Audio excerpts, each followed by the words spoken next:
It's time to pull up a stool and grab your spot at the bar.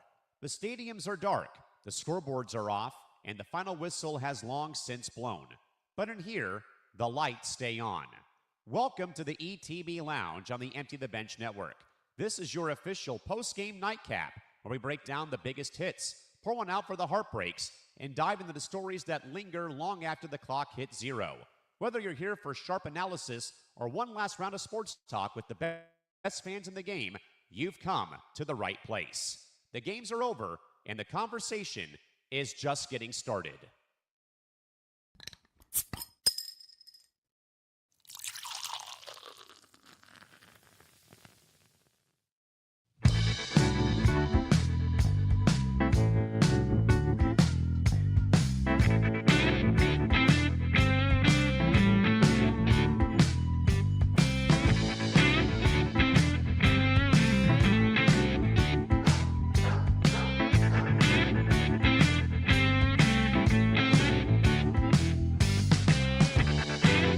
Oh, man, the flowers are in full bloom. The NBA hardwood is finally being cleared for the real season, and our mahogany just got a lot longer. It is Sunday, April 12th. That is right, a Sunday afternoon, and the lounge is under new management. Hello again, my friends. Callan McClurg joining you today.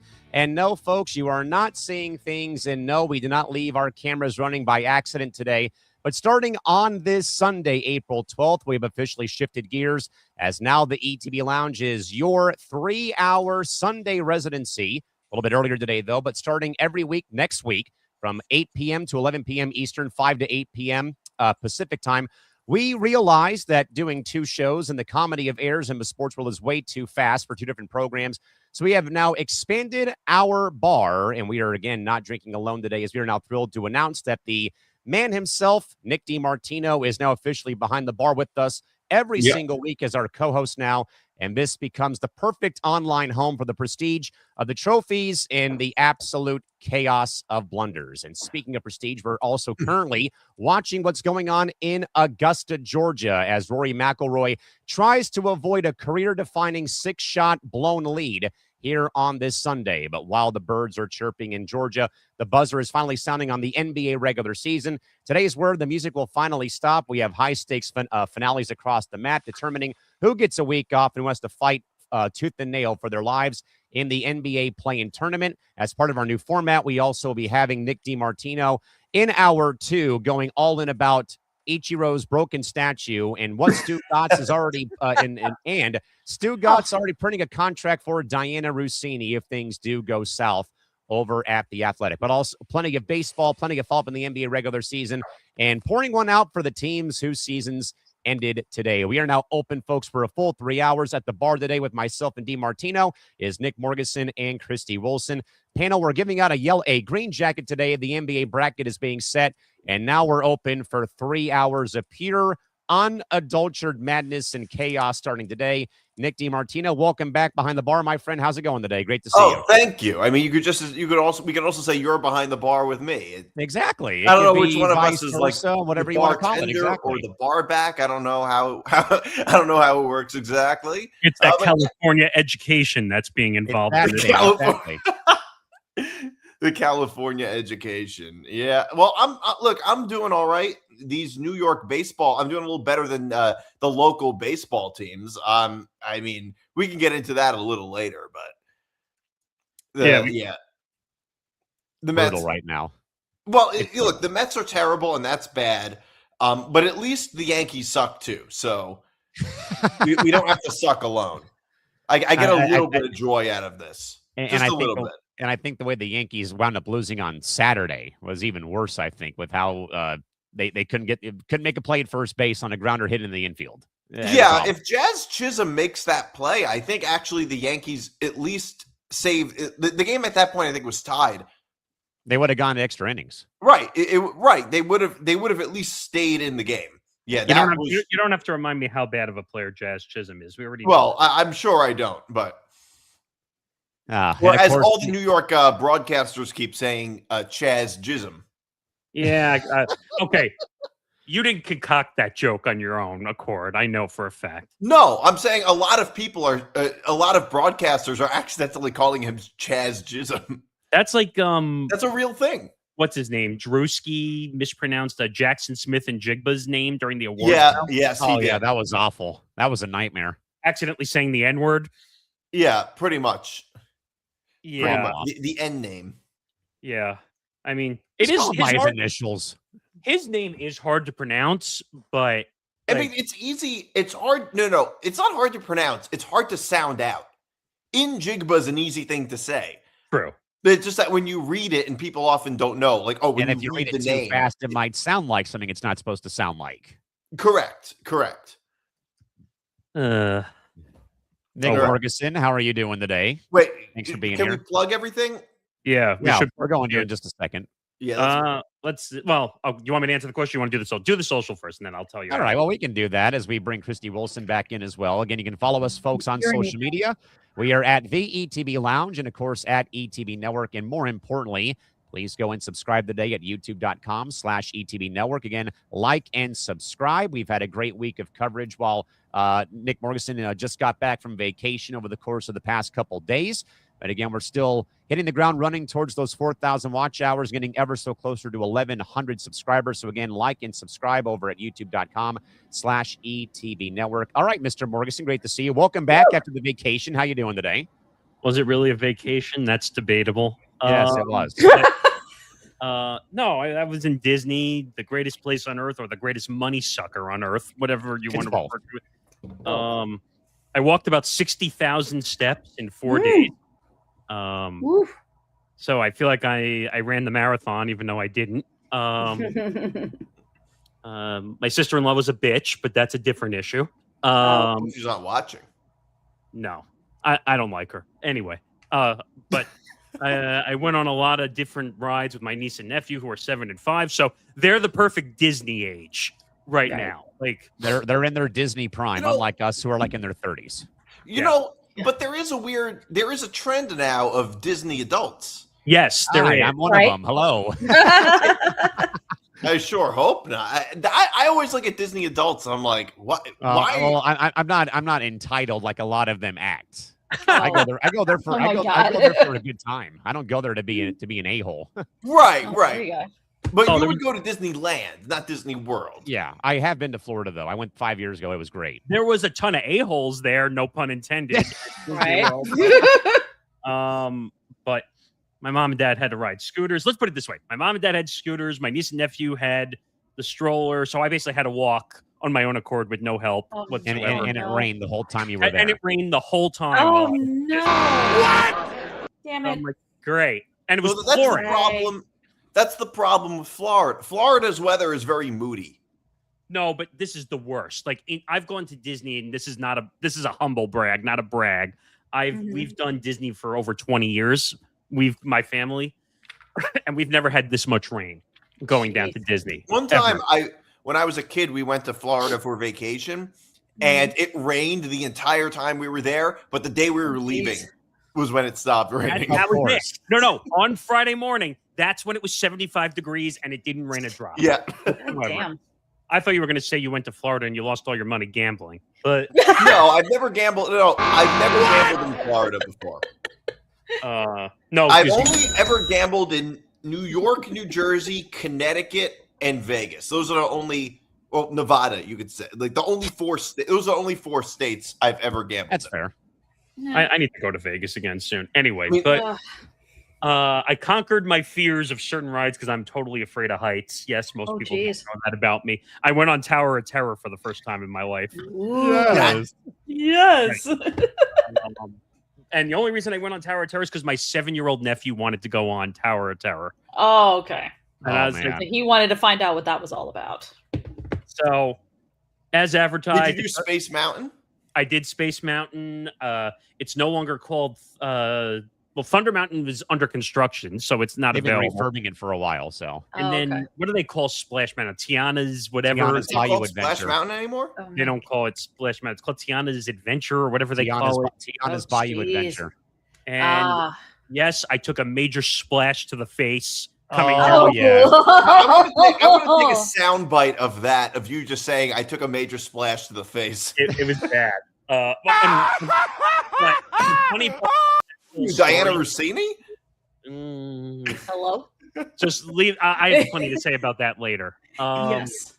But my sister-in-law, who makes everything crazy, she decided to wear a poncho on Splash Mountain. A lot of people do that. Yeah. Come I've on, seen really? pictures of people wearing ponchos on But she said, "Oh, I don't want to get wet."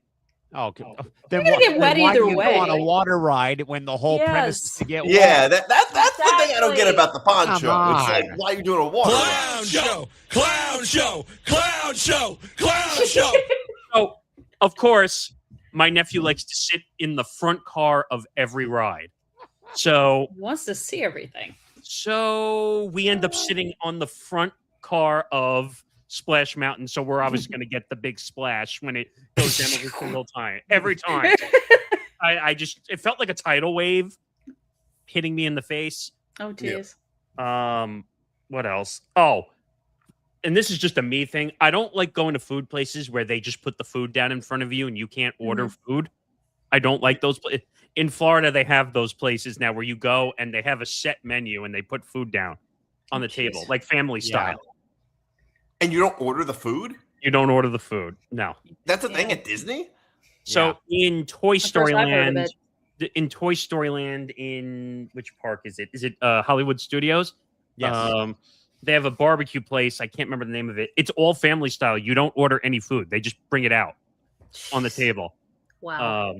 And I have like this pet peeve where I need to pick my food when I go to places. Like I can't. Food allergies. Yes.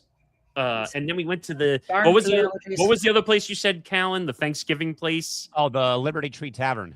So this Liberty Tree Tavern place is all Thanksgiving food, and I'm not kidding you. It literally comes out as all Thanksgiving food. Yeah, it's like a colonial era, like 1776 Thanksgiving or Christmas dinner. It's Oh, the just me, or is Pilgrims. Thanksgiving food a little overrated? Overrated. I think it's Well, it overrated. I think depends it's on which overrated. one you like the best. I don't like. All in I'm gonna favor, tell say you- aye. I and I will tell you, I hate Meeting turkey. adjourned. Show's over. I hate turkey. Even on Thanksgiving, I hate turkey. Oh, So- man. Yeah, I'm not the biggest fan. I don't love turkey. I mean, you could make it good. You can make it. I think any meat you can make good, but I'm not the biggest fan of turkey. Yeah, I'm love not either. What I else? think Oh, I like red meats much better. I think I've ever had like ground chicken and ground turkey. Like Yes. Yes. it's totally I have. flavorless. Holla Yeah, at it that's him. why you put Well, seed. Yeah, I've You tried. know what I I've started tried eating? turkey, I started ground eating turkey ground tacos. goat. did you? Ooh. What? It's Ew. very good. You ate Tom Brady? I ate ground LeBron. But Oh my god. long story short, I didn't eat most of the food this trip because I just didn't. I don't like when they put food down in front of you and you can't pick.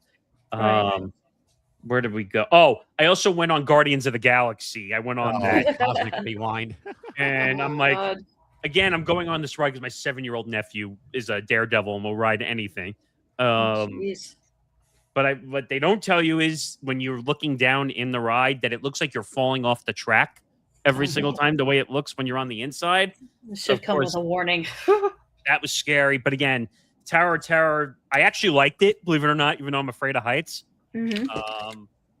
But I had a good time. It rained too much, but Did you go on? What was the one at the animal? Mount Exhibition Everest at the Oh, Animal? no, they didn't go to Kingdom? Animal we didn't go to Kingdom, he Animal said. Kingdom. Oh, you didn't go to Animal Kingdom because they. I did go on it when I was there. It was awesome. Well, at the very end of the ride, they have like the tracks end. Yeah. Yeah, and then you go backwards. Yes. Ooh. What I That will sounds tell you like though, fun. which kind of disappointed me on some of the rides, they cut down a bunch of time on some of the rides. So obviously we went on Test Track. That's one of the rides I like. That's one of the best. They Yes. cut out the customization room where you build the car and then you use the magic can and then they move it over to where your car is so you can see. All of a sudden they just take you right onto the ride. Now, but what I will say, a lot of the insides of the rides, they did a really good job updating all the graphics. Of course, we had to go on It's a Small World. I hate it. Now the song is stuck in your head for the rest of the show, people. If anyone, Oh no. if anyone saw on my social medias, I did post a video from inside of It's a Small World. No. And I said, how many fucking languages can they sing It's a Small World in? Too many. All of them. All of that. I swear to you, by the time I was done, I felt like I earned my degree in foreign language. Oh no. But my mom loves that ride. Oh my God. I just don't get it. By the way, the amount of change, you know how they say like when you throw money into the water, like wherever Right. you go, The amount of people who threw their spare change in the water on Small World. right? And I'm like, do they actually donate all this money to charity? Oh jeez. It's supposed to go to no. It's supposed to go to UNICEF. That's the one that Oh. Disney works with. Mm-hmm. But I always wonder if like they go in there and say, let's go pick up all this money and make more money. And I'm like, Probably. Well, who do they? Who knows? Who's tasked with picking up all the wet coins? oh, they probably send like a deep sea diver in to like go under and grab all the money. Yeah. I mean, imagine like doing that as a job. It's one of those jobs where it's one of those things where it's like, I know somebody does it, but it's so hard to imagine. It's like the person. It's like how when people have wakes, they're Yes. dressed in suits. Like Oh. who's dressing the guy in a suit? Oh. Like, somebody's doing it. Yeah, somebody is. I felt so bad not to bring this up, but like when my grandmother passed away at the end of last year, and the people who have to come when it first happens, that Mhm. job when Oh, yeah. they have to do the takeout part, that is I feel bad for those people. Like that. All right, the body's dead. Now we got to go haul it out of here. Oh, yeah, no. that is. Yeah, that's one hell of a job. Like at least the dressing, like it's already passed. I hate to say that, but like. No, but like you're moving around the dead body, putting a suit on. Like, what? How do you? Yeah. You know what a pain in the ass it is to put a suit on when you're alive, let alone on a dead person. No, I get that. Oh, When jeez. when you're first walking into the scenario and saying I have to haul the body That's out, true. that's awkward. And I remember when and Callan knows because like I ran out of here that night Oh. Yeah. to go do that, and the person walks in, and first of all, these people are motionless, like Mhm. not motionless, emotionless. Emotion. Well, Oh, the dead person's emotionless. motionless, but No, true. Fair. I can't, Wow. Got it. argue. Oh. I was like, well, Can't yeah, argue with that, though, obviously. sadly. Right. It'd be weird if they weren't. It's ironic that they did tell us a story that they took a body, and when they got the body there, they found out it was still moving, so they had to take it out of the. I'm not joking. They told us a story. By the way, thank you to the over 300 people that are watching right now. Wow. By the way, We're gonna get to the sports talk in a second. Don't worry. Yeah. But yeah, and then they had to remove the person out of the bag and Oh. put them back wherever they were. But then apparently they passed away like 2 days later. Anyway, Oh. Man. Yikes. just long story short, on Florida, it was nice to get away from you people here. 'Cause Well, you didn't really get away from us. Ah! Press row. I was commenting. You didn't really like get away from us. Was commenting. No, but I didn't have to run all the tech stuff while I was away. That's true. Oh. But I wish it didn't rain. But Right. the one place I did like was Chef Mickey. That place is good. Nick, have you ever heard of Chef Mickey? No. So it was in our hotel at the Contemporary, which is a Disney property. That was also, by the way, if you can afford it, to the 311 people that are watching right now, stay on a Disney property if you can. Do it once. Do it at once. least once. Because the monorails are connected right through the Disney property to every park, Ooh. except for Hollywood Studios. Yes. Except for Hollywood Studios, you got to take a bus. But Oh Well, boy. but not everybody's made of money like we are. So Yeah. well, speak for yourself. I don't know if I'm making money. This trip was expensive. I'm not going to say how much, but it might have started with a four. Oh, yeah, I mean, four figure. everybody can probably assume because even for me to take a day trip to Anaheim where Disneyland is, it's pricey as hell too. So But exactly. no, but it was a good time. It was nice getting away. My niece and nephew had a really good time on all the rides. What else? Oh, they got to eat the Disney ice creams or whatever they call that. What do they call that, Callan? The Dole Whip. No, I had Dole Whip. That Oh. Nick, have you ever had Dole Whip? No. Do you know what? Do you know I what haven't Dole either. Whip is? No, dude, I think haven't been to Disney in probably close to 10 years now. Dole Whip is like one of the greatest. Pineapple flavored pizza from the Dole Plantation in Honolulu. I have Oh, self-respect. I want to eat pineapple pizza. It's actually pine- good. It's not actually good. pineapple pizza. oh, Pineapple ice cream. Oh, pineapple Pineapple ice ice- cream. pineapple Oh. ice cream. It's like a frozen like pineapple ice cream ices. Like, Do they still have the ESPN zone there? Yes, No, I they saw all- the, I they saw all- the sign. They all closed. Well, they're closed, but we passed the sign. We Oh, saw- the sign, the place is closed, but the sign, because I ate at the ESPN zone one time. This was I ate at the one in really- Anaheim all the time, and that's become a Lululemon in downtown Disney. Our Oh, version of Disney jeez. Springs. but Ah. yeah, definitely have Dole Whip if you go. Like I said, Chef Mickey was great. But it was nice. Disney, I feel like Disney is too expensive for the It for the is. average family. Mhm. No doubt. It is, but average families do spend a lot of money to go to Disney. Mhm. I hate to say this, but this might have been over $40,000. No, Yes, I'm not kidding you. Well, the whole seven, trip cost more than $40,000. well, 7 of us went. Yeah, I can see Seven that. of us Well, I went. guess it's different if one individual isn't paying. So, and you have to remember also flights and all that nonsense. We sat in the more room seats because I guess we're entitled. But no, it was fun. And yes, I did watch press row from my room after spending 7 hours in the park. Apparently, Nico didn't like the fact that I was watching my show from my hotel room. But It was all under control. because We had it all apparently, under because apparently I was being too hands-on commenting in the comment section of my own show. No, Apparently. I mean, personally, it was good for us that we got comments. I thought Other that was than us just giving our thoughts on everything. Right. It's always good when we get comments. But I don't know. It was fun. We can get to the sports and definitely go to Disney if you can. Yes, I'd like to get back to Anaheim very soon. With that, folks, as a reminder again, you are watching the revamped ETB Lounge. As a reminder, we are now a full 3-hour show. Due to just some scheduling for today, at least, we're on a bit earlier than our usual start time, but our new start time will be next Sunday, 8 to 11 Eastern, 5 to 8 Pacific. So literally a happy hour program on the West Coast out here. Is it really happy hour on a Sunday? Yeah. I mean, I think all of Sunday's happy hour. Usually. Yeah. All Callan five- would say that. I don't know. It's Sunday. It's all you know what people say. It's 5 o'clock somewhere. It's 5 o'clock. It, somewhere. it is. beer, It's not- beer. I mean, it's not 5 o'clock on the West Coast, but Beer, 3-run homer. Beer. All right, before they get mad at us in the comments or the 305 people watching, let's talk Yeah. sports.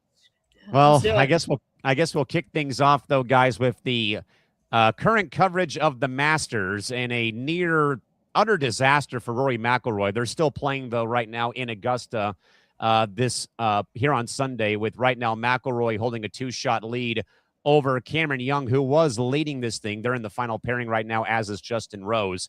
But DiMart, you know, I was watching part of the tournament though yesterday before I headed to watch Major League Soccer last night. And I had to get up because the TV was like far out of my view and I couldn't see the leaderboard. And I start to see that there's, you know, Rory's up by 6 shots entering Saturday.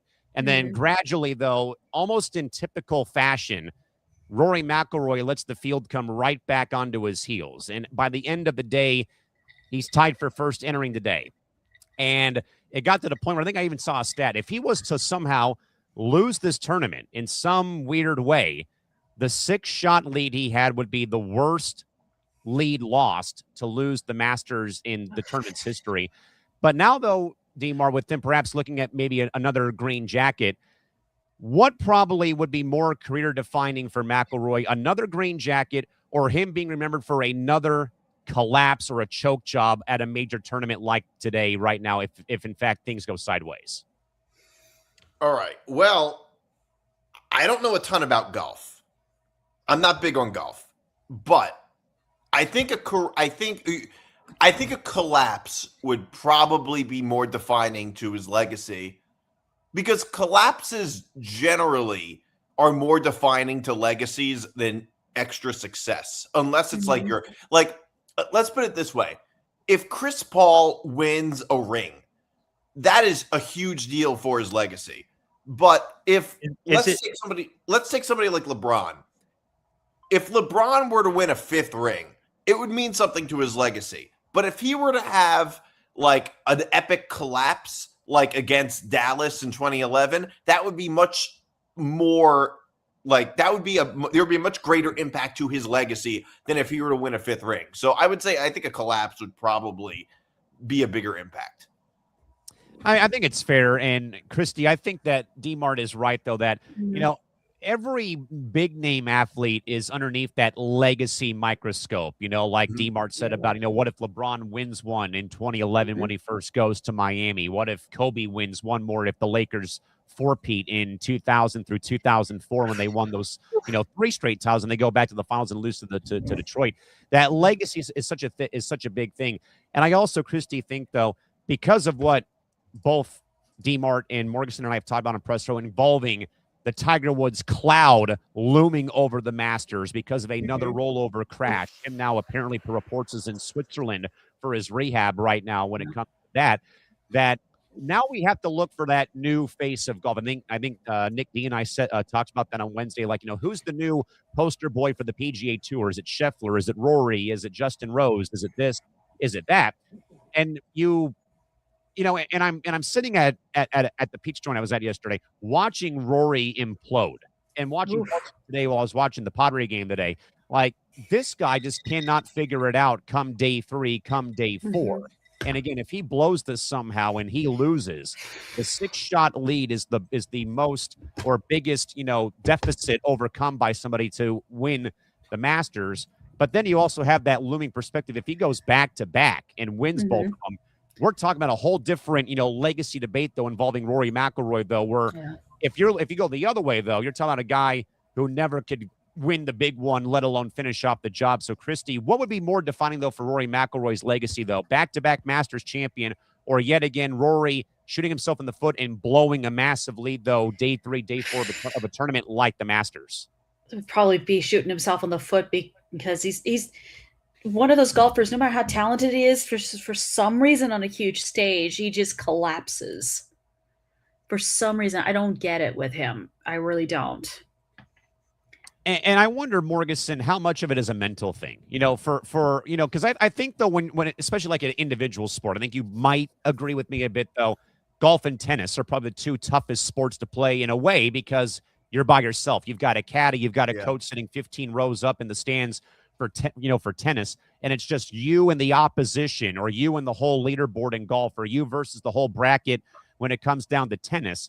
And I really, though, Nick, have wondered, because I think, Sally, McIlroy's track record on the course has been, you're the guy who never can finish. You can, we can give you a 10-stroke lead to start off day 1, but then we know that you're going to be hitting trees or going into the bunker or going into the water. You can't putt, you can't chip to save your life, though.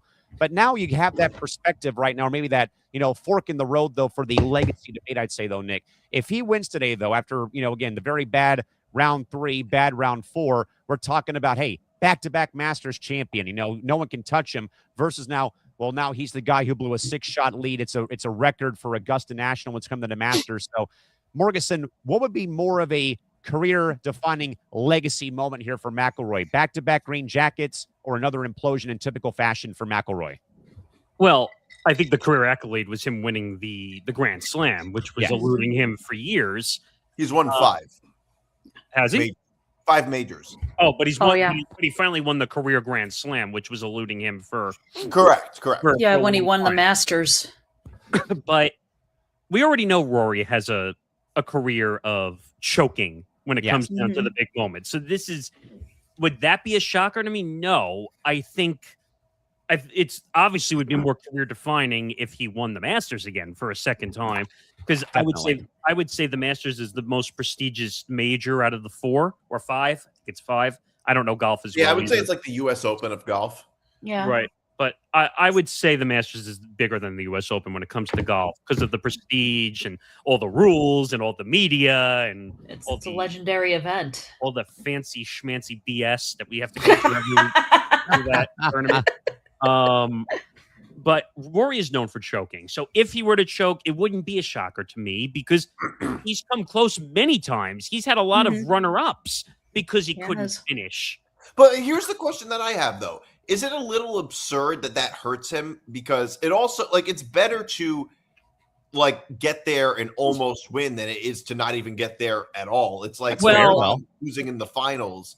It depends on status. Okay, good. And I'll go back to an example you said before about LeBron James and how constantly he's being compared to Michael Jordan. First of all, LeBron James will never catch Michael Jordan. Michael Jordan will always be the number one greatest player in the NBA. I don't care how many titles LeBron wins. That's not the point. That's not the point. No, but you were talking about status. Right? No, that's not the point I was making, though. The point I was making was, is it absurd for it to hurt his legacy if he comes close a lot and doesn't win? It's better to come close and almost win than it is to not even get there. Like, for example, it's better to lose in the finals than it is to lose in the first round. Yeah, and but sometimes losing in the finals hurts athletes more than losing in the first round than some people. No, because I would say you then get a reputation for not being able to finish in the big moments if you keep getting to the end. That's better than not getting to the big moment. It's debatable because what I would say, look at James Harden. But the amount of times everyone says he's one of the greatest players in the NBA, which I would debate. But how many times has he gotten to the playoffs, but his teams can't get to win a title? Well, exactly. That's my point. About making it about it's better to make the finals and lose than it is to not even make the finals. James Harden doesn't typically get past the first round. So it's better to get to the finals and lose than it is to not get to and it's better to get to the playoffs and lose in the first round than it is to not get to the playoffs. But the thing is, Rory has such a massive reputation when it comes to golf. And forget reputation, pressure. Not a pressure. I was going to say, that's on Rory to win majors. And the amount of times that he's finished in the top 5, the reason he gets all shit from golf media, if that's what you want to call it, is because he has high expectations to win, and he's never finishing the job. He's leading. Most of the times that he's choked is because he's leading in the final rounds most of the time. And he self-inflicted pressure. He was up 6 strokes, okay? And if you don't up by 2. If you don't win now, it is the Masters. Anything could happen at the Masters. But when you're up 6 strokes, you shouldn't be choking this much to the point where you might throw it away. Now, I don't know where Scotty Scheffler is in the ranks or how he fell off a little bit right now. Yeah, but Justin Rose is falling off too. But would I be surprised? Scheffler's at -9 and McIlroy's at -12. So McIlroy's got a 2-shot lead now. Yep. Okay, but would you be surprised if Scheffler made a run in the final round to win? No, I certainly would not. He's got 4 holes to play with. He's already at the 14th. Yeah, but would you put it past Scheffler to ace? When I say ace, I mean hit a birdie on every hole and put pressure on McIlroy, who's pressure on McIlroy, exactly. Yeah. So I would say it means more to win than it does to lose, because losses don't help legacies. Wins and major wins, especially in individual sports like tennis and golf. Look at the records of Roger Federer and Rafael Nadal in tennis. Oh my God. Well, no, the point I was making is that it would be a greater impact on his legacy. I'm not saying a positive impact. I'm saying it would be a greater negative impact if he were to choke again than positive, because that's generally how legacies of athletes are viewed. Well, that's true. And when you choke, it looks bad on your legacy. But I think it looks. But my point is, it looks worse than winning an extra championship or whatever it is in whatever sport looks good for you. The one thing I will agree with you is a negative bias. The one point you said before, which I actually agreed with, and you and I mostly don't agree on things, is I would say CP3 winning a title would actually change his legacy 100%. If it would, right. But the point I'm making is if I'll give you an example. If Kawhi Leonard were to win a 3rd title, it wouldn't matter. I mean, it would matter a little, but it wouldn't matter as much as if he had a choke job. Like the choke job would be a greater detriment to his legacy than the third ring would be in favor of his legacy. I was just going to say, wasn't he on that team in 20 that choked in the bubble against Dallas and Phoenix in Denver? Yes. They one were thing up 3-1. If you really want to debate something, Nick, it's that we look too much at titles when it comes to people's careers. That I think In we team do that. sports, yeah. It's too much. You don't get into the Hall of Fame because of World Series titles or NBA titles. You get in because of your statistics and your accomplishments on the court, on the field. Everyone says Derek Jeter got into the Hall of Fame because he won 4 World Series. That's not why. That's not why he got in. He got 3,000 hits. That's why he got in. Bonds. Great. I mean, 4 Worlds are great, but his excellent stats clearly speak for themselves. I mean, if you look at somebody like Barry Bonds, I mean, forget the steroids, all that aside. Right. He would have been in anyway. He's arguably the greatest baseball player ever. Without can make I that would say argument. that, yeah. Without the And steroids, he has no World Series rings. without steroids, he would have hit 500 home runs regardless. True. So He's a Hall of Famer. He's an all-time great even without steroids. no, I'm agreeing. I'm saying that he would have hit And 500 home MVPs, runs. absolutely. He would have had 2,000 hits. So when most people look at the Baseball Hall of Fame, 500 home runs, 2,000 hits, 300 wins, which we're never going to see in our lifetime again anyway. Never. But Well, what? well, no, I was going to say another good example would have been Ohtani. Ohtani was arguably the best player in baseball when he was on the Angels, and he was on a terrible team. Well, right. No, I'm agreeing that's why individual You stats. say the same thing about Mike Trout. Yeah, Yep. exactly. Wait, a very similar thing. Yeah. So I have the odds for the Masters winner. Oh, Right. Oh, boy. Okay. Jimmy Kelshi and Paulie Market, go away. It's DraftKings. Oh, Okay. good. Hallelujah. okay. Yay. Kalshi is different. Kalshi is trading. Like it's a different thing. It's a stock market. Right, Oh, right. it It's is. a totally different thing. So, What are Rory, the odds? can you guess what Rory McIlroy's odds are for being the outright winner? This was before 78. the tournament or now? This is right now. Minus 78%? Well, wait. Are you talking No, about no. like a 10-1 type thing? Is Like, that like a plus minus. Oh, yeah. Minus, Right minus now- like minus 250. I'm gonna say No. Negative 300? No. I'm gonna say he's in the pluses somewhere. No. No. No. Oh, boy. So then it's got to be somewhere between like minus 300 and minus 500, somewhere in there. It has to be. Yeah, it's in that range. So I don't know, maybe like minus 400s, maybe. No, a little lower. 350? Almost. 400? A little lower. 300. No, It's minus- even lower It's minus 330. Ooh. Ooh. Okay. because he's tied for the lead. That's why. He's got it. No, he has a 2-stroke lead now per the Oh, leaderboard. right. Two. Yeah, he's a Actually, I'm two-stroke. surprised that number's not higher with a 2-stroke lead. The Actually, next, the next is Cameron Young at plus 435. And Really? Young at one point was leading or tied with McIlroy for the first 9 holes of the day. Yep. oh no, I mean, as long as Rory doesn't have a shit round, he should win the Masters.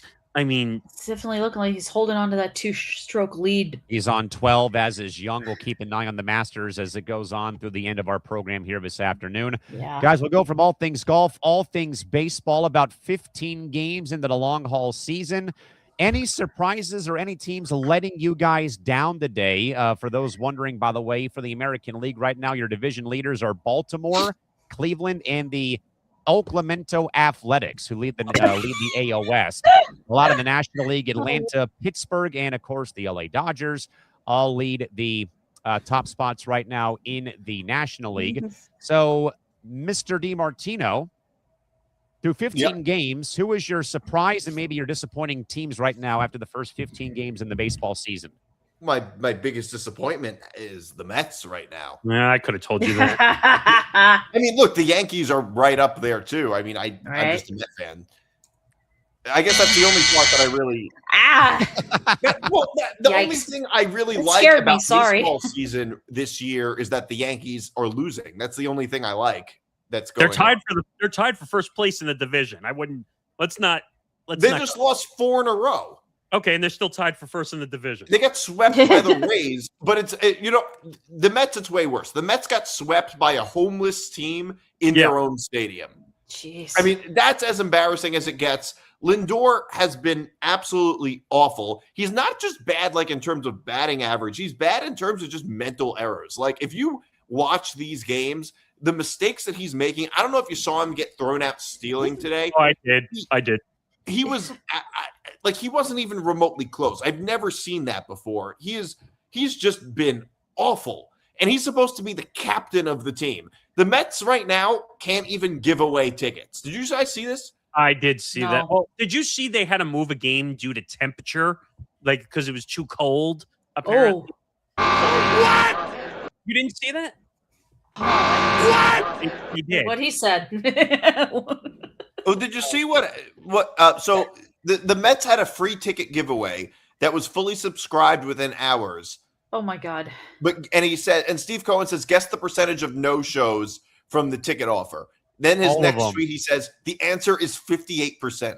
Okay, because no Oh, one wants geez. no one gives a crap about the That's Mets, even when they're embarrassing. free. No. I mean, they're not willing to go. It's like, oh, we don't care if the tickets are free. We ain't going to Citi Field. Forget it. Who wants to support Steve Cohen? Nobody. Well, it's not Not that, me. I mean, it's also worth noting, even if the tickets are free, it's not really free because you have to pay for transportation to get Yeah, I was going there. to say You gotta everything pay else. for food The when ticket you're may there. be free, but everything else you got to pay for. Yeah, Right. because you got to pay for Effectively not. transportation. By the You got way- to pay for your hot dog and your drink. You want to get a meter on how bad the Mets are? Just go check out Frank the Tank. He'll tell you how bad. No, it's more like this.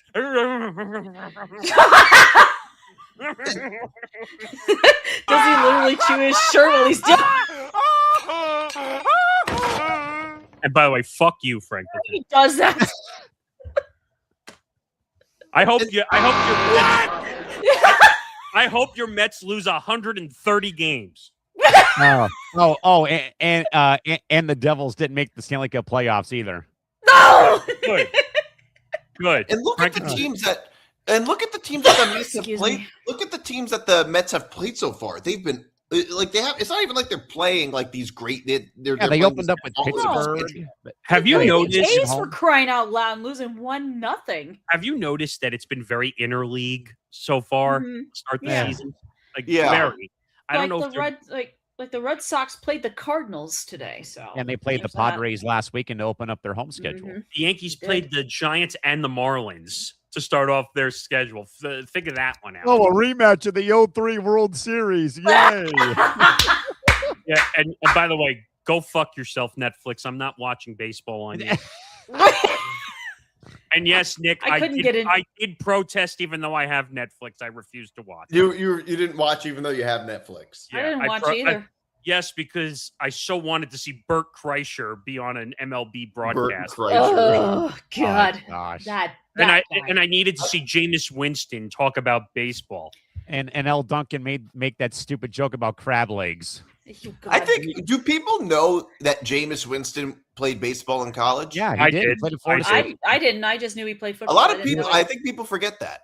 He was a He center was- fielder and a closer for them when he was at Florida State. By the way, Yeah. and I know like we've talked about this, but that wasn't even a baseball broadcast on It Netflix. was a 4-hour infomercial for Netflix. It was a It was a 4-hour exactly. And did anyone see the giant hand that got rolled down on a skateboard for the first pitch?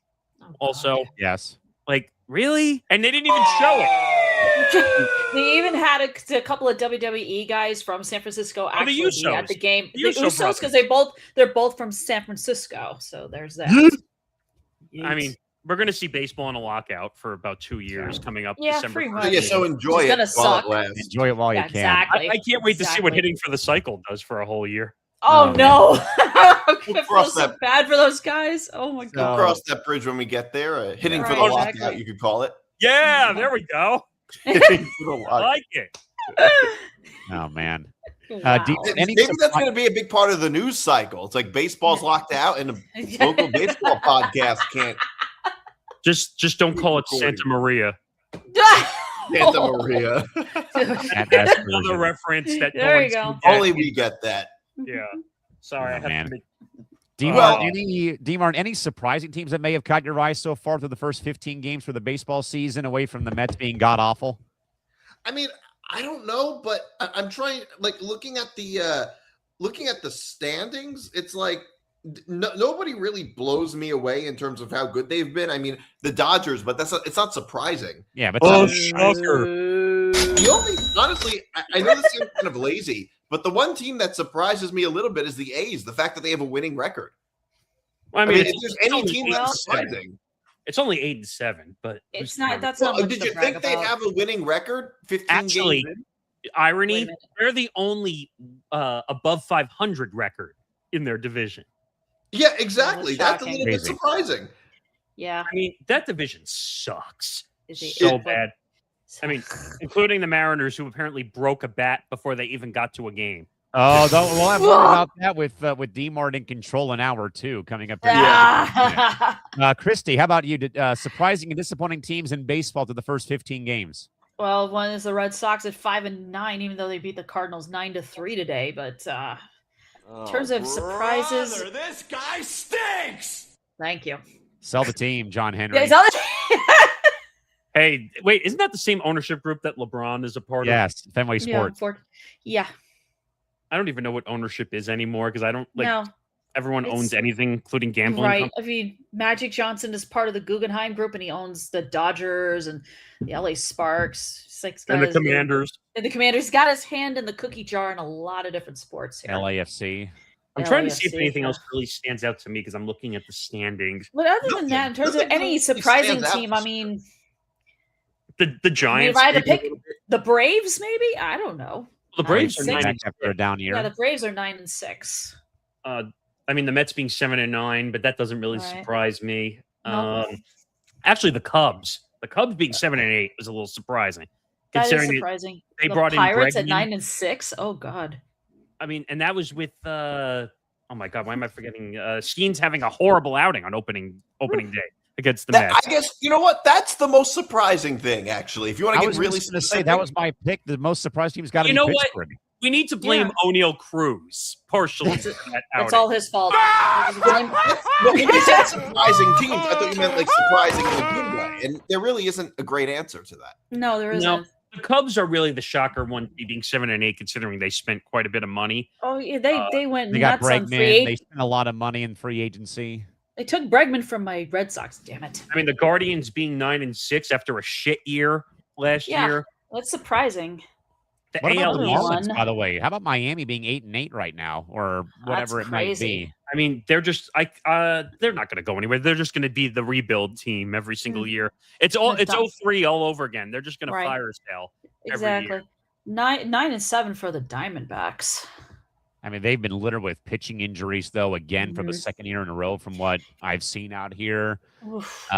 Colorado's okay. Well, I mean, you heard the news about the Colorado ownership group. The Rockies now have 40% ownership that's now been sold off to the Walter Penner Group, who owns the Broncos, for those that have not heard that news yet. No, I didn't hear that. I guess you could say they took over for the Dick. Yes, they did. Oh, my God. I mean, it's like one of the worst. Wait a minute. We have a quick update from the Masters, everybody. Yes. Rory McIlroy now leads by 3 shots. What hole was he on? On the 13th. Oh, I mean, it looks like he's getting close to getting that green jacket again. 5 holes to play. Him and Cameron Young right now are one of the last couple of guys left to play today with him, Justin Rose, Cameron Young, and right now McIlroy up 3 as they get all I'm thinking is of that scene from was it Happy Gilmore, where they're running down the green and he steals the jacket and starts running up the hill. And no, it's my jacket. Starts running up that's all I can picture. Right.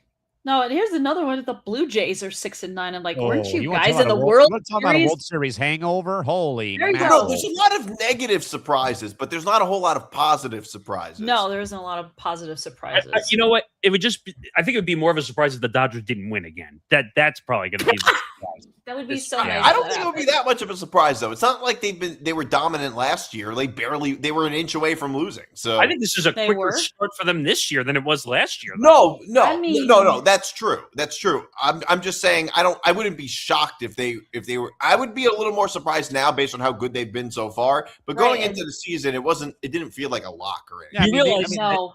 You I realize mean, they're- even though they are losing to the Rangers right now, 2-1 in the top of the 6th, you realize they're going to like sit half their pitching staff until like the pretty playoffs. much. Because that's Yeah, what I the mean, Dodgers do. Blake Probably Snell the even rest- Blake Snell even called out a commenter on his video game stream about, what do you want me to do about it? Like, nothing I can do about it. I'm hurt. Well, Yeah, you can call what you want, but I'm hurt. that's what I'm hurt it right means. now. I can't do anything. That's what it means to have an endless cash machine running your franchise. Well, and hopefully they'll need the Cha-ching. Padres in a couple of months when the Oh, sale when the okay. sale is finally done by the end of the month when they go to Mexico Yep. City. Oh boy, All right, let's move on. let's do it. Oh man, so we'll see what goes on from there. With that, guys, to all things now in the NBA playoffs as they now begin to somewhat take shape here at this rate. There is a lot of talk, though, today that broke that Kawhi Leonard is going to be sitting out one more game for the Clippers to all but ensure that the Clippers will, in fact, be in the play-in tournament to face Golden State here today as the last day of the season does come out of it. So with that, though, Nick Morgeson, out of the both conferences, I think we could probably all maybe agree that we're looking at maybe OKC being a repeat champs this year with their 64-17 record. The Spurs also have had a great season this year. Then maybe the surprise of the Pistons, the Knicks being a 3 seed right now. Nick Morgeson, how do you see this postseason right now in the NBA shaking up, starting out east and working way out west? With the East, don't sleep on the Celtics. Don't Mhm. sleep on the Celtics. Definitely not. Jason Tatum has come back in spades, and people I think are shocked at how well Jason Tatum is playing. I think he came back way sooner than most people thought he was going to come back from the injury. Crazy. But him and Jaylen Brown are just an unbelievable tandem. I mean, they basically had to kill their salary cap to keep the two of them together on max deals. I don't know. I know Detroit clinched the number 1 overall in the conference, but I still like the Celtics from an experience standpoint better. Mhm. Unfortunately, I am going to sleep on the Knicks. I don't see them going very far. I think injuries on and off didn't help them. So I feel like the chemistry is not fully there. I think Karl Anthony Towns is going to shoot 1,000,000 threes. He's going to resort back to long range like he always does in the playoffs. Oof. Even though he's had a really good Dumbass. season. He's had a really good year. But I think the Celtics are better than they are, even with Tatum being out most of the season. I think the Pistons are bigger than the Knicks, and I think that's been giving the Knicks an issue all season.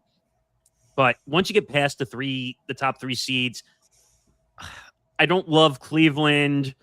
They're a good team, but I think they're going to have issues. Atlanta at 5, no good. Raptors, no. Magic, no. Somehow the Sixers are in the 8th seed, Even considering with Joel Embiid having appendicitis. Yeah, his appendix taken out. Oof. Just put that on the mounting scroll of injuries and missed games. Yeah. And I love how people are bitching and moaning about the awards minimums that you Right. need. You didn't play enough games, so you're not eligible. I do wish they would get rid of that, but Yes. Stupid rule. but I do think there needs to be discretion that the year Joel Embiid won the MVP, he should not have won it. He No, should- you shouldn't have. It should have gone to Jokic. Again, he should have won. Mhm.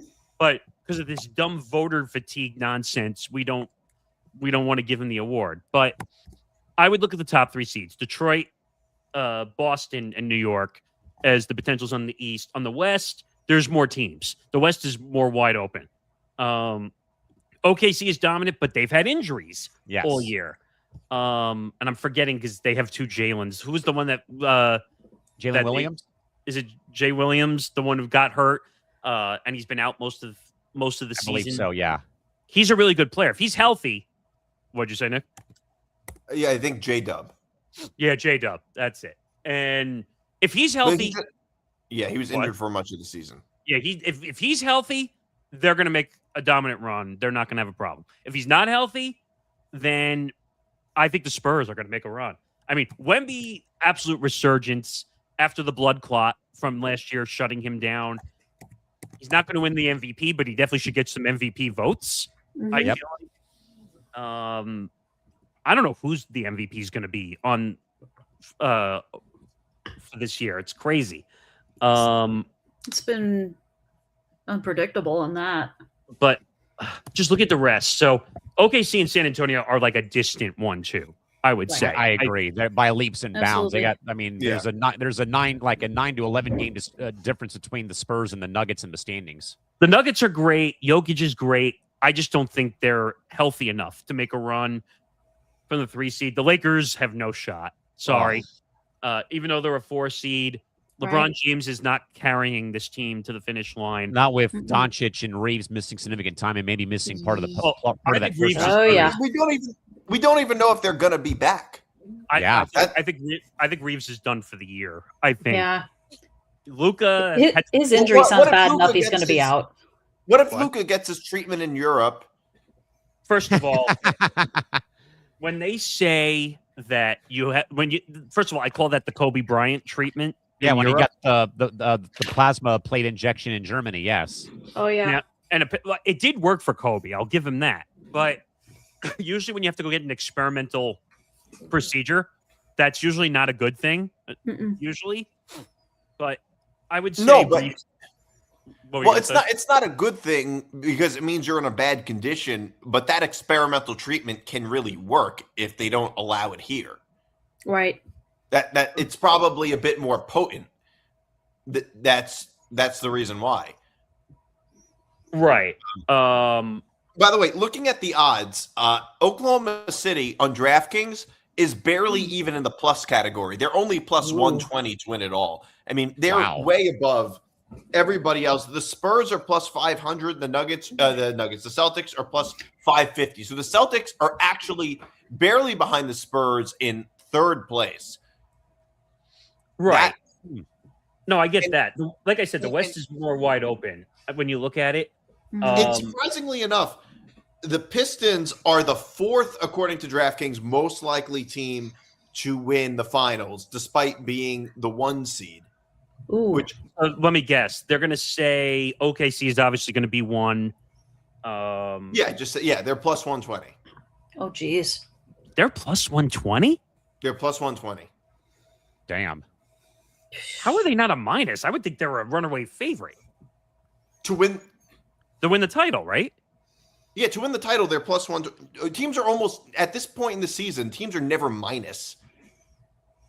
I thought. I mean, the Warriors in the 2016 season weren't even minus. that's I crazy. I think everybody's plus come this time of the year when it comes to Plus odds for the 120 are title. very, very low odds to win. Like that's the odds telling you it's very likely that they're going to win. They're way above everybody else.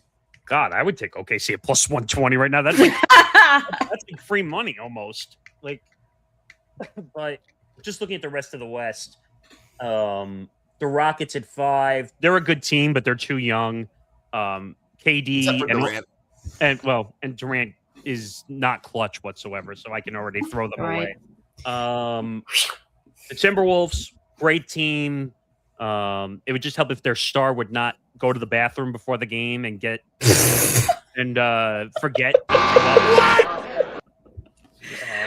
So he says I need to take a leak before I come out on the court. Oh, God. And Where's then the Pepto? and then Where's the seven- Pepto? and then 7 through 10, the Suns stink. The Trailblazers stink. The course. Clippers are dealing with aspiration. Desperation. And then the Warriors. Somehow the Right. Warriors are somehow in a 10 seed playing with Steph Curry missing as many games as he has. Yeah, And Jimmy Butler that's being weird. cut. And Jimmy Butler out for the year. That's crazy. So, like I said, there's 5 teams I look at: Pistons, Celtics, Knicks, Thunder, and Spurs. Those are the 5 teams I look at as potential winners of the title. Christy, what do you think here with the NBA as we come down the pipeline here for game 82? I just think it's just unpredictable right now. I mean, Nick mentioned multiple teams to keep an eye on, and I'm like, I don't know who to root for, really. It's just so crazy. I think it's crazy, DMart, because of like the Pistons a couple years ago. We mocked them. They lost 28 straight games, so I think set the new NBA record for futility. Yeah, they were like the White Sox of the NBA. And then all of a sudden, here they are now as the number one Ooh. seed in the Eastern Conference with 59 wins. And of course, the Thunder building off last season. You know, I thought the Spurs were gonna take a big step forward, but not this way though, where they win 62 games on the season. You know, maybe the Lakers probably get out of the first round because they don't have to play the Wolves for like the third year in a row finally for them. But again, you can't rely on LeBron at his age to try to carry a team without Luka and without Austin Reeves. But so, DMart, who stands out in your mind though for the NBA though as we come down to the end of the season here today? Well, so one thing that stands out, and it's not a team that one thing that stands out to me is that the Pistons odds are so high to win it all. I mean, they're the number one. How team high we seed. talking? Well, they're plus 2,200, and they're behind the Cavs, the Knicks, and the Celtics. And Boy.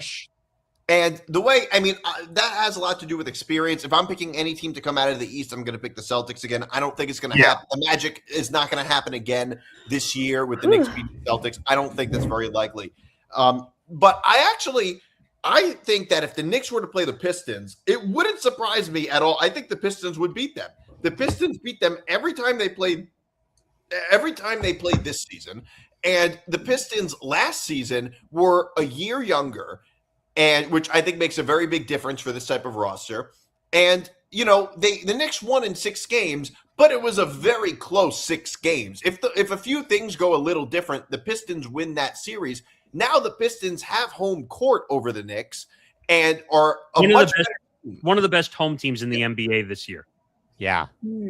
Yeah, so I really don't – like if the Knicks were to play the Pistons in a series, I would actually probably pick the Pistons to beat them. Can I just point something out? They are the best Eastern Conference home team.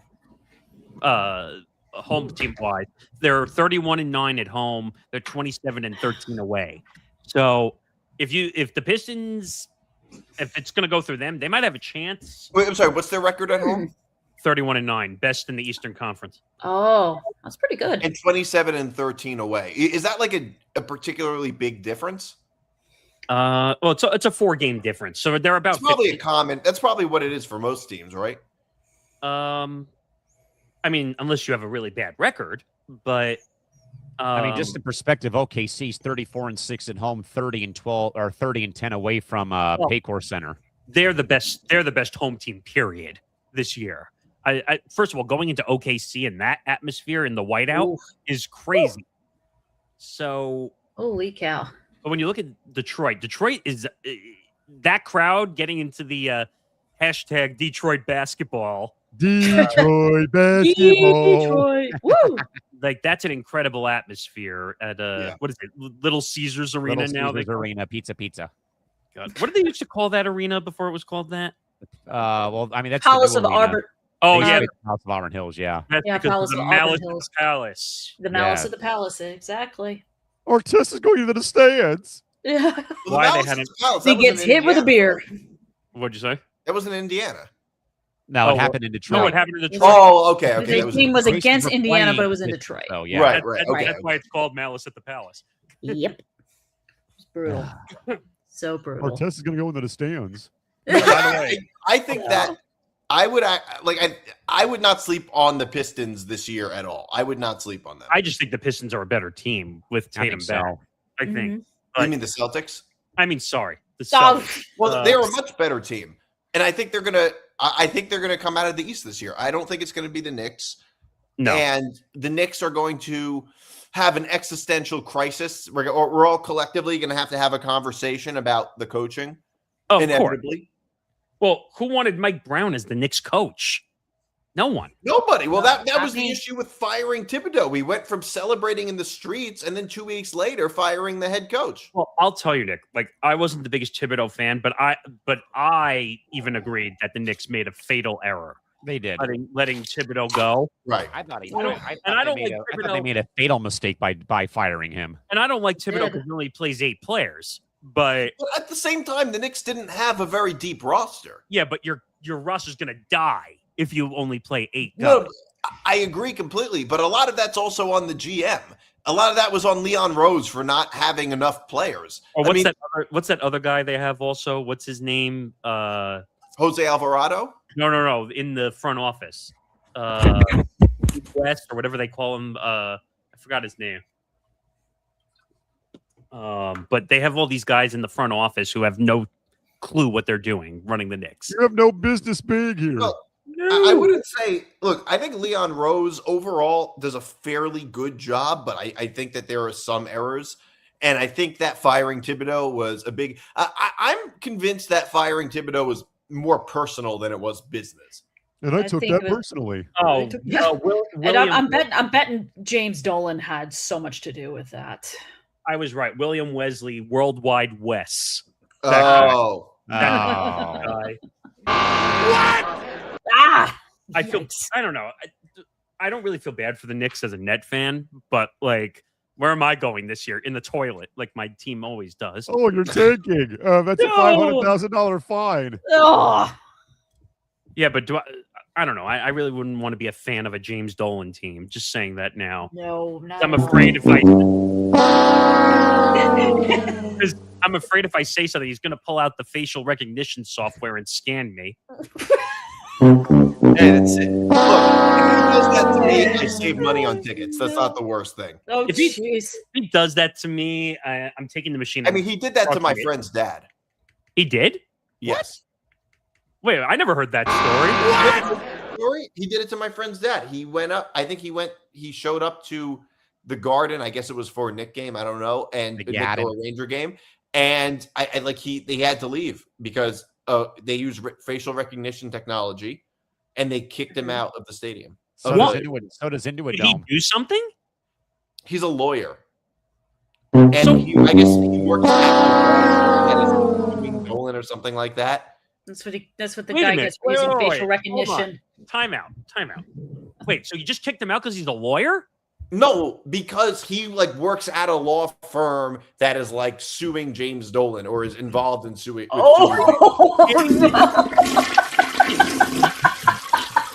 not exactly sure the whole story, but I know he banned from the Garden because James Dolan used facial recognition technology. I know that for a fact. Well, no, I know that is so damn asinine. It's pathetic. It sounds like something communist China would do. It's completely crazy. But it really does. I'm not even joking. It does sound like something they would do. Do you remember what he did to the Girl Scouts or whatever? That's where that started. The Girl Scouts were doing something and they used facial recognition software. Oh, I thought that's when he wanted to fight Charles Oakley. Well, that's true. I'm trying to look it up just so I have my story right. What were the Girl Scouts selling? Cookies? What were they doing? When you said that, it sounded like it was going in a different direction. Oh, no. Yeah. Oh, here it is. So in 2022, James Dolan used facial recognition technology to identify and ban a Girl Scout troop chaperone because she worked at a firm involved in litigation against the venue. Are you kidding me? Wow. He's paranoid. You know that's not right. That is wrong on every level. It's completely Orwellian. It is Orwellian. I've read the book before too. Yeah. 1984. Yeah. I didn't even read the book, and I know it's Orwellian. So. Oh yeah. Same here. I didn't read it before, and I know this is Orwellian. Wait, Girl Scout troop chaperone. Wait, so does that mean the kids were not allowed to go to the game? Yeah. I'm a dumbass. As an ex-Girl Scout, I think that is criminal. Sorry, the chaperone couldn't go to the game. Does that mean we don't get to go to the game either? Yes. We don't get to bring That's the a good cookies. question. I think they go in by themselves. That's all right. You're not One missing anything. time I tried sneaking Chinese food into the Garden. That didn't work. What happened? Well, I tried putting it in my pants. And Did you smell like Chinese food the rest of the night? well, the thing is, I used to what was sneak it, Mongolian Chinese beef food. or something? I used to sneak sarku into the movie Oh, theaters. Sarko. Really? Are you the same All guy the who time. considered to a movie theater?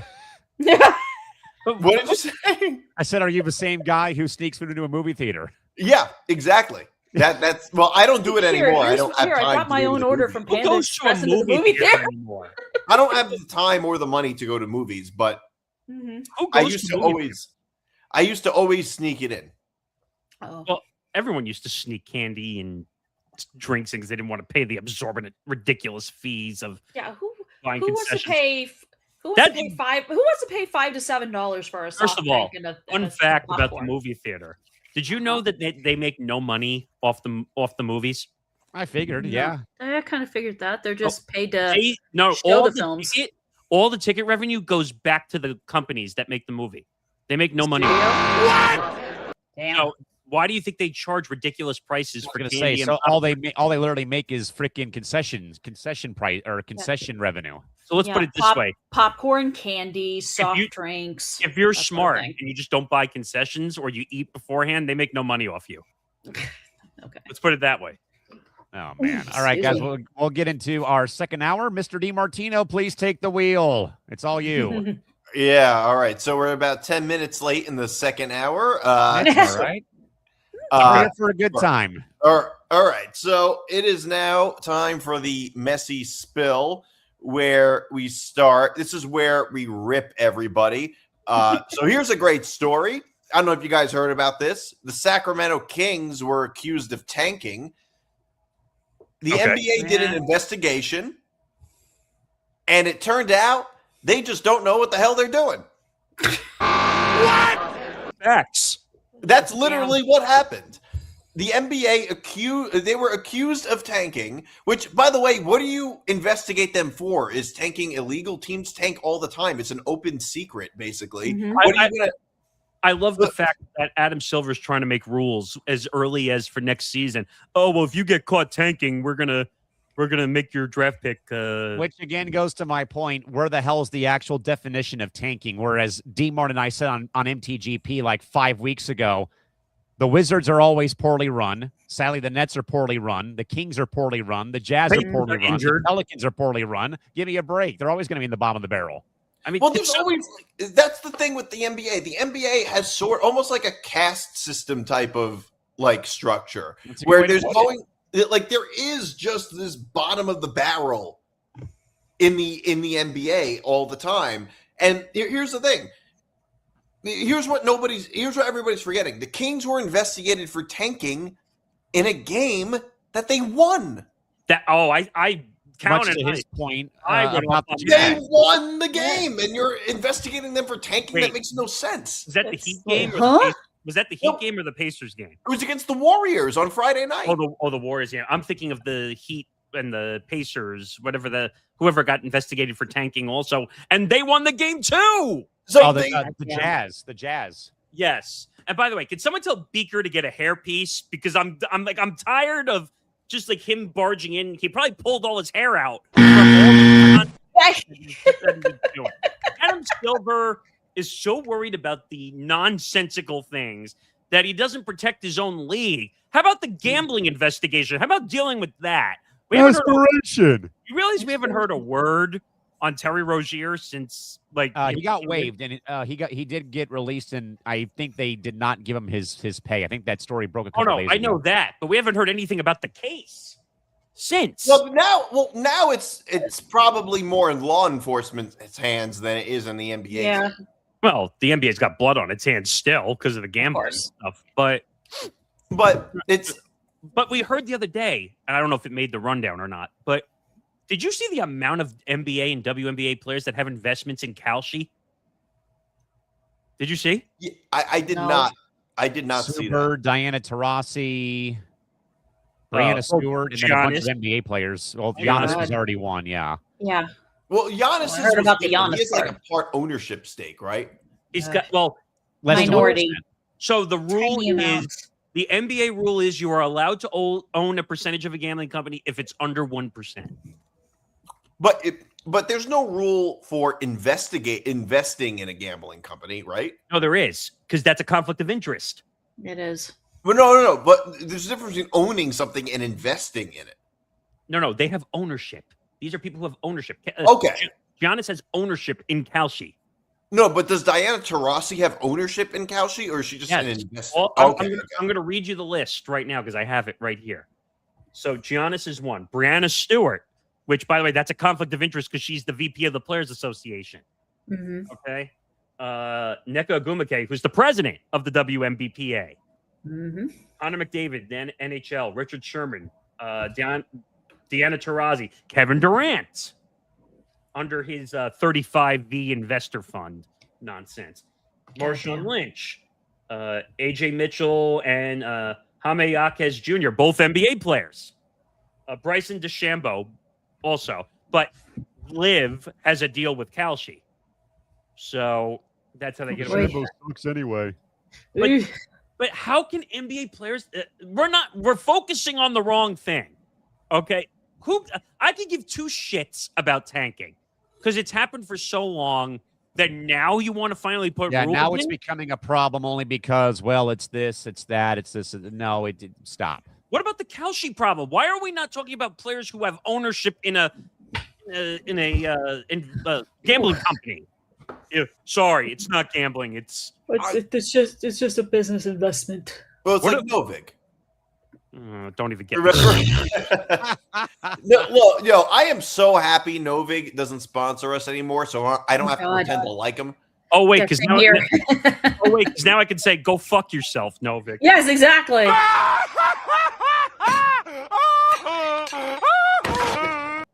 So I had to do that. I saw the CEO. I showed this to Callan, was tweeting that they're getting ready to come back in all 50 states, and I said, "Good luck with that." I'll believe it when I see it. Well, exactly. When you told them that we weren't gonna they weren't gonna sponsor us anymore. I don't know if they paid us directly, but they did. They did. Okay, that they weren't. They also tried to clap back at us with a yawning emoji too. Right, that's what I was gonna say. That guy was an idiot. I mean, sounds like a real douchebag. When they said, "Oh, we're coming back to New York and LA," I said, "Good luck getting past the legal system." And I said, exactly. And they said, "Don't worry, we're already coming back." I said, "Good luck with that." I was like, "Good luck trying to do that here in Montana. You ain't gonna have any luck with that." Is gambling legal in Montana? Not sports gambling, no. Well, no, from what Will told sports me. betting.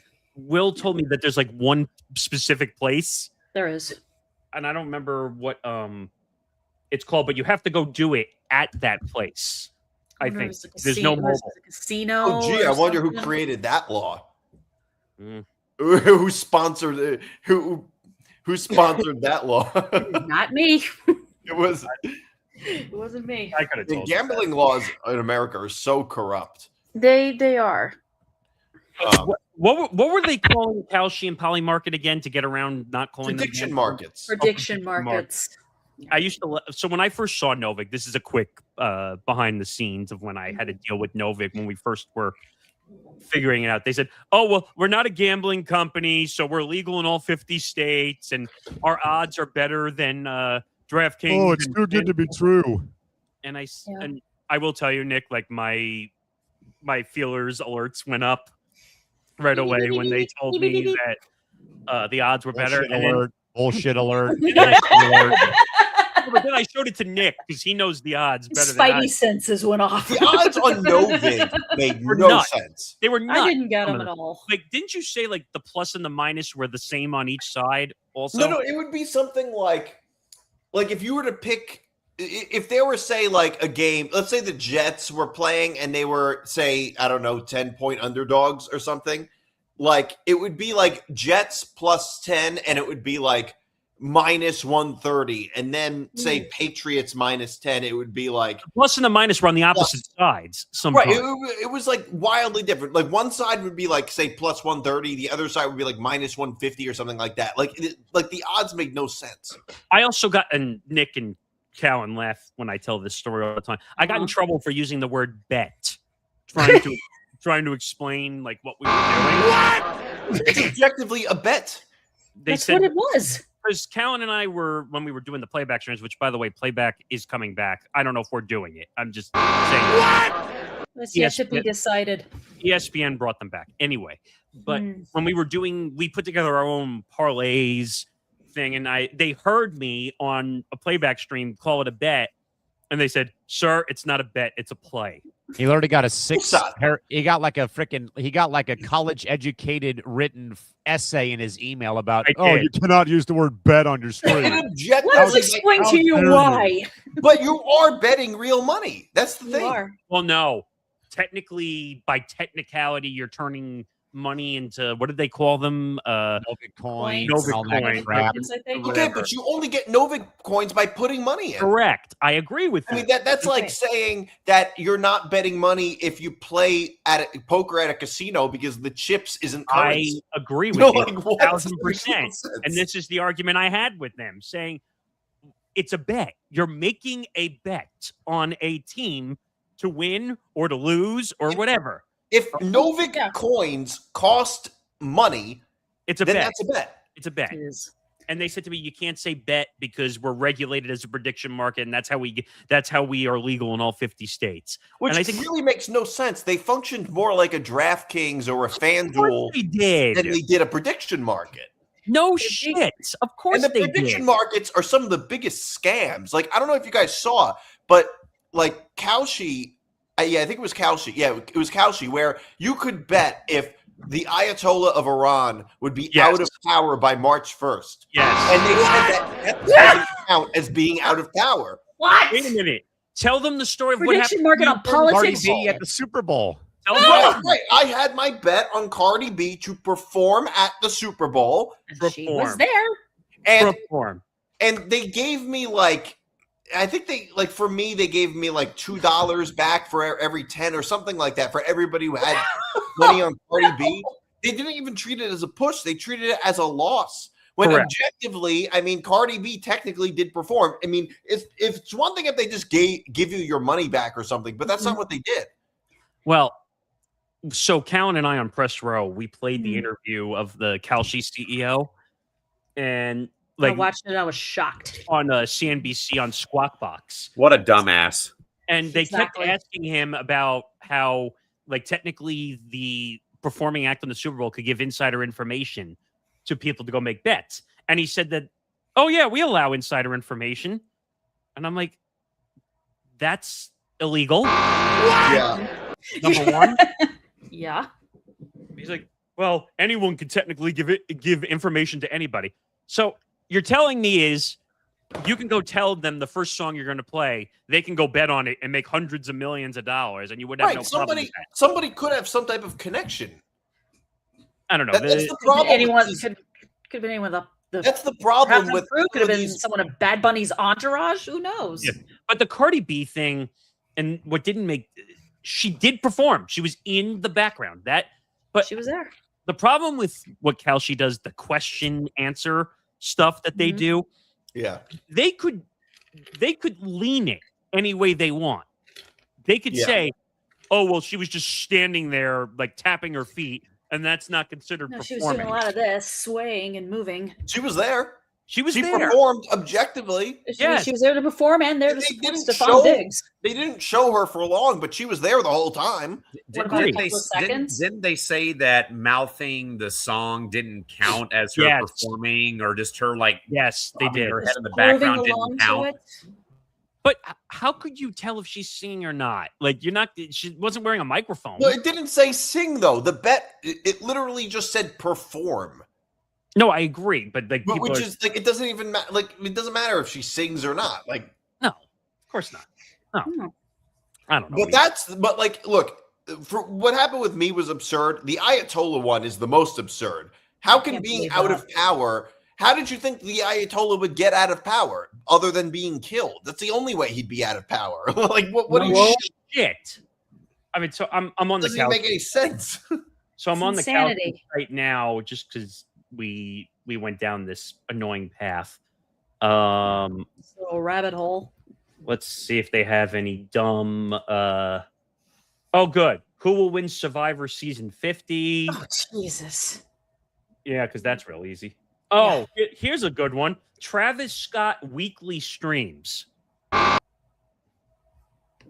Above 130 million, above 100. See, Can you bet? Can you bet on how many people are going to die at his next concert? unfortunately not. No. Or can we bet on how many times the Kardashians break up with a celebrity or an athlete? I don't even want to think about it. But I don't know. It's dumb. All right, you want to move on?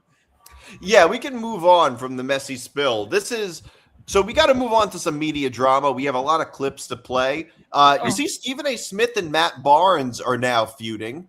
Oh, boy. And of course, my screen froze. So here is Stephen A. Smith talking about LeBron. You got me fucked up. Nobody backing up. There's some straight BS y'all coming with. So let's talk about it. Let's dissect everything that's transpired so none of us hide it. And contrary to popular belief, no matter what the hell y'all have said, still got love for you and Steph. But what you just did, what I just saw, that was fucked up on a multitude of levels. So I'm just gonna address it one by one, okay? Couple of things. Let's talk about LeBron. Why y'all all acting, were y'all flamethrowers? You employed by the brother? Why we overreacting to every damn thing that he's LeBron? He makes news, I report on it.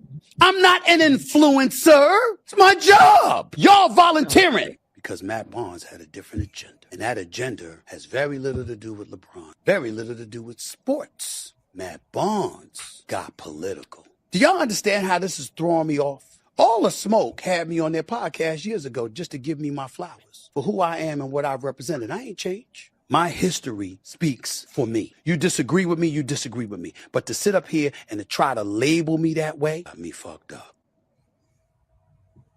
Yeah, so basically, this was on crack! Exactly. I said he was talking about LeBron. I meant to say he was talking about Matt Barnes, but Matt Barnes was responding to what Stephen A. Smith said about LeBron, and that was about LeBron saying he doesn't want to travel to Memphis. Which was to me just a really big non-controversy. We talked about it last week on MTGP. I thought it was a really dumb thing and didn't matter at all. So like that just I thought was completely ridiculous. Like it was all like people were like mad at him for talking about like how he'd rather travel to Nashville. And the whole thing was stupid. But here's what Matt Barnes had to say about about Stephen A. Smith, which, by the way, really weird seeing Matt Barnes in the media space. He's got all the smoke. It's a huge podcast. Yeah, I know. But I always think of him as like a dirty NBA player. Oh, I don't know about that. But well, he was in trouble a lot as an NBA player. Wait, was he the one that had the whole spat with the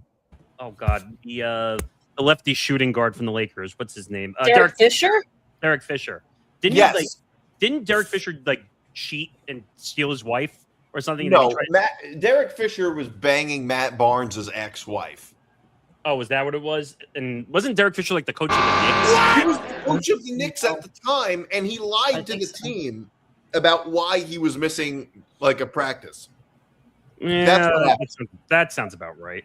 So here's what Matt Barnes said about Stephen A. Smith. You had him in front of your face, and what you asked him? Did you ask him about the homeless crisis? I'm sorry. This is Stephen A. Smith. I made a mistake. This is Stephen A. Smith talking about Matt Barnes. Okay. That's my mistake. This is Stephen A. Smith talking about Matt Barnes, and this is Matt Barnes. It was about because Matt Barnes interviewed Gavin Newsom. Yeah, I heard about and Matt Barnes was criticizing Stephen A. Smith for his politics and all of that. So here's Stephen A. Smith responding to Matt Barnes. Did you ask him about the bullet train, where billions haven't been accounted for?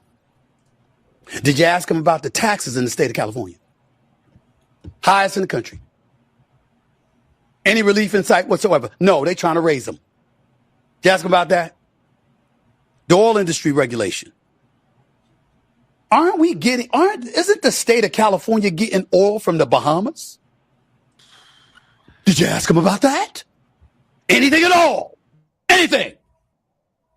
How about crime? How about fraud when it came to COVID and the COVID payments?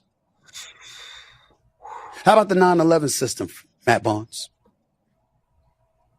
That hasn't worked, yet they spent hundreds of millions on it.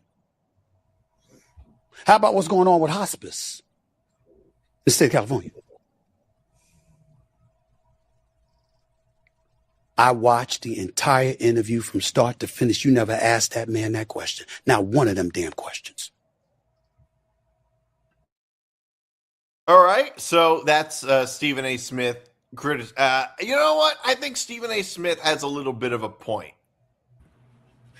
Am I wrong about this? Does it show you how much I give two shits that Stephen A. talks about politics?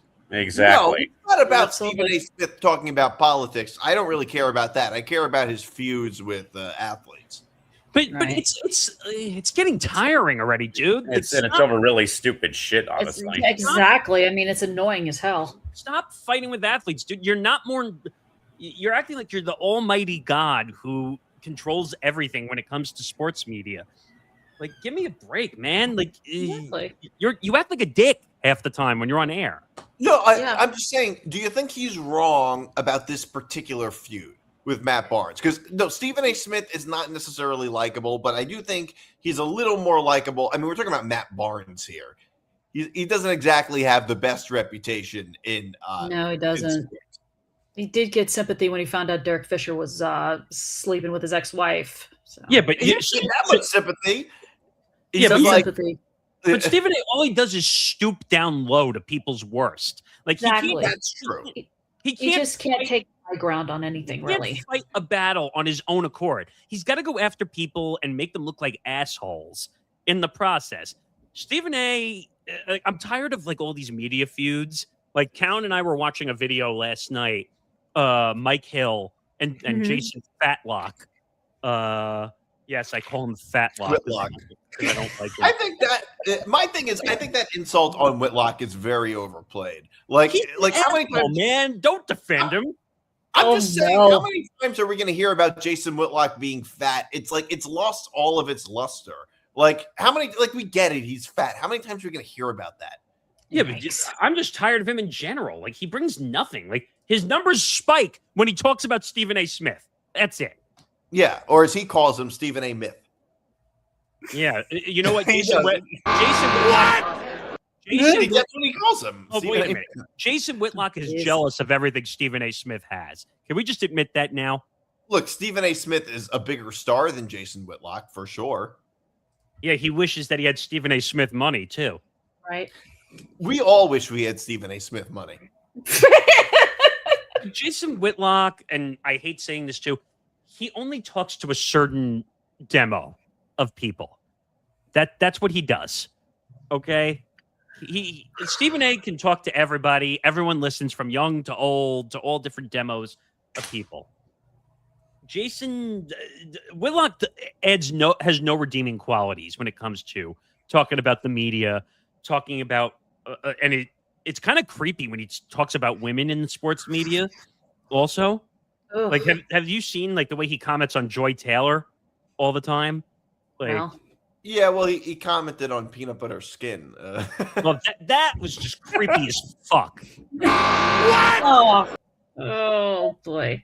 But like he's got an obsession with Joy Taylor, and who's the other one he's upset? Oh, Carrie Champion. Oh, yeah. God. no, now Diana Rossini. Oh no. Oh, well, they all get their jobs because they sleep with the coaches and the athletes. Don't worry, we're going to talk about Diana Rossini. Yeah. But- Mhm. I don't know. But Jason only gets numbers when he talks about Stephen A. Smith. That's it.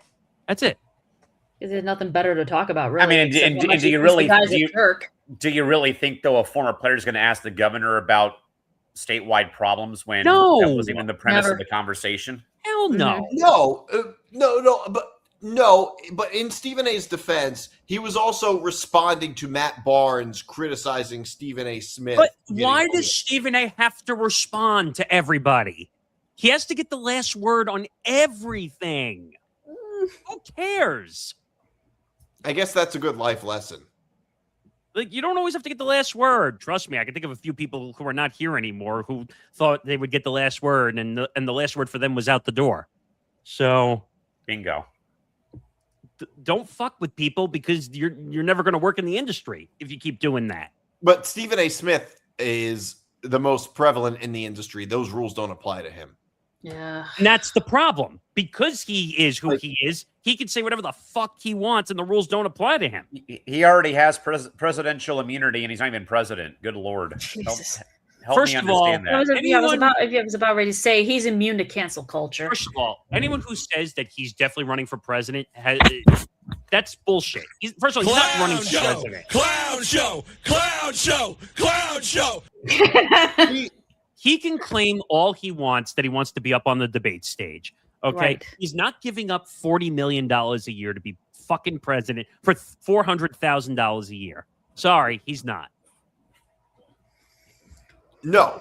However, here's the thing, though. Do you think that he would end up running if he's still able to make his ESPN salary while running for president? In that case, I think he might. It would never happen, so it doesn't matter. I think it probably wouldn't. I'm just saying, if it were to happen, I think he probably would. First of all, I don't think he has any chance at actually winning. But I want him to run for president because it would actually be. That's the only way. I said this a few weeks or last week. The only way that any of us would watch is if he was actually on the debate stage. Exactly. Right. I'm watching every second of those. I think he would be great on the debate stage, but he's not going to get the votes. No, because he doesn't have the machine backing him. So what does that have to do with anything? No, I'm saying he doesn't have he's not gonna he wouldn't be able to run in either party because neither party I don't think would actually fully back him. Well, you heard he tries to claim that he's right down the middle, which is full of shit too. Ugh. Oh, I'm down the middle. I'm not represented by party. Well, actually, you don't think he kind of plays both sides? No, yes, he does. He plays both sides. He's full of it. He's full of it. You got to pick a side because anyone who pick runs one or the other. You can't have both. Anyone who runs on a no party never wins. They don't. No. If you're an independent, you don't win. Independents don't win. Go ask Ralph Nader how that worked out for decades. That didn't work out too well for him. He ran in the Green Party, and the Green Party never won shit. Nope. But that's a totally different thing. But I'm just saying he does usually play both sides. That's what he does. He says, and he's very good at it. No, he is very good at it. He makes news. Every little thing he says makes news. I mean, he manages to make news. That's the problem. But don't hate the player, hate the game. I'll stop. That's don't hate the player. I really think that though. It's just you know what? He makes headlines out of it. It's always good for him. I mean, yeah, of course he. I don't know. I don't think he believes half the shit that comes out of his mouth either. Look, I think he just says things just for clicks. Look, yeah, I mean that makes sense. Rage baiting. Go ask Skip Bayless. Go ask Skip Bayless how that worked out. He made a whole career on rage baiting. But do you think? Thank you. I think Skip Bayless believes everything he says. Skip Bayless is full of shit. That's a proven fact. That's right. If you listen to Skip Bayless's takes, I really do believe that he believes it. No, I agree with you. I think Skip Bayless believes everything he says, but he also knows that he rage baits at the same time. I mean, provoke. Look what happened with the Damar Hamlin situation. He has the most viewed tweet of all time. I hate him. 250 plus million impressions on Twitter. Okay, I'm sure the comments he got were all because how dare you? All because he said the game should not have been stopped. Well, that's not what he said. That is. It's what it was about. No. He refused to take it down. He didn't take it down. No, he didn't.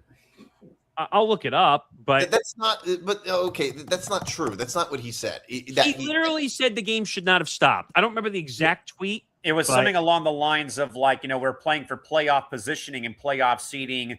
Sad that a guy nearly died, but the game needs to continue to be played. Well, when I read that came across as extremely insensitive. I'm like, a person almost died here. Along with the fact about him criticizing players too, like Dak Prescott, for being open about their mental health struggles. Then that pissed me off even further. That was a totally different thing. No. Here's the exact tweet that he was getting criticized for. He said, "Not exactly sure what happened to Damar Hamlin. Players on both teams are shaken. Ambulance out on the field. CPR administered. Can't remember play being stopped for this length of time. Just a prayer." I'm looking at the wrong tweet. Just a prayer for him and his family. He did tweet that. He also said, and here's what he also tweeted. No doubt the NFL is considering postponing the rest of this game. But how? This late in the season, a game of this magnitude is crucial to the regular season outcome, which suddenly seems so irrelevant. Dumbest tweet of all time. Exactly. I mean, a human life is way more important than a football game. Of course, but here's what he also says in that tweet, which suddenly seems so irrelevant. He's acknowledging that. He's just saying from the NFL standpoint, how do you postpone or cancel the rest of this game? I mean, logistically, that's a legitimate question. And every sports talk host the next morning said the exact same thing. So, like that's all he was saying. He didn't say keep playing the rest of this game. He's saying what does the NFL do under these circumstances? And then he went on undisputed. That's a different thing. And then he went on undisputed and totally made an ass out of himself. Well, exactly. no, confronted by Shannon Sharp, that's exactly what he did. But like, here's my issue with people criticizing that tweet. It's like a lot of the people criticizing this tweet, it's like they didn't read it. Like they're saying he's saying something that he didn't actually say.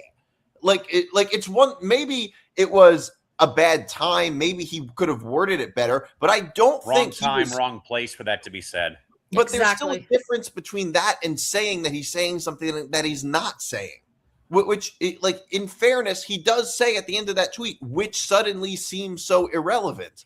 Like, I don't know. Like, I think the problem is the backhanded part at the end. Like, he says everything in the front, and then at the very end, he says it to make it like he cares. When he really but also, he also sent out, I don't know, this is from like 3 years ago, but he also sent out a string of tweets that also was talking about how he was hoping DeMar Hamlin is okay. Like there was a whole lot of other context. Trying to backtrack and I started the whole firestorm. He did. They posted a tweet where we started backtracking. Yeah, but he's the boy who cried wolf. Like he says a bunch of things. Yeah. I think it was honestly, I think a lot of like the backlash to Skip Bayless for that tweet was just that people don't like Skip Bayless. I really think that's fair. I think that's part of it.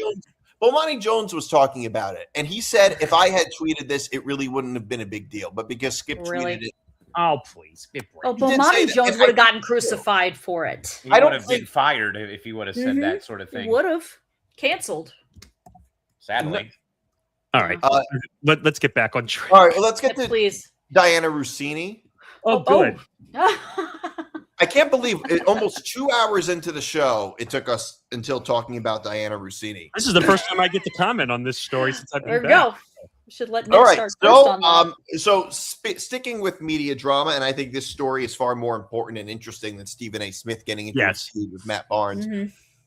So there's a bit of an update. Diana Rossini is now sidelined by the New York Times, which owns The Athletic. I was confused when I saw the New York Times sidelined her. I was like, I didn't know she worked for the New York Times. They own all of The Athletic. They bought it. Right. And we've all seen the pictures of Thanks a lot, Trunk. her with Mike Vrabel.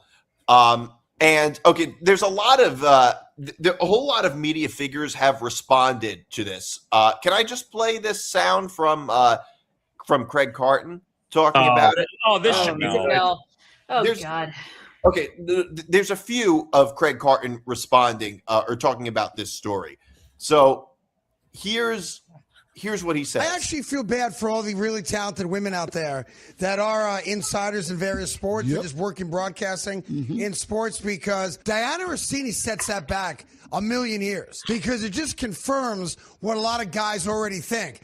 Oh, I know, she got that job, that type of thing. So all the other really talented women in sports broadcasting, they got set back by this through no fault of their own. The next time Diana Rossini reports a story, I know what I'm thinking. I know what you're thinking. I know what everybody's thinking. Wonder how she got that story.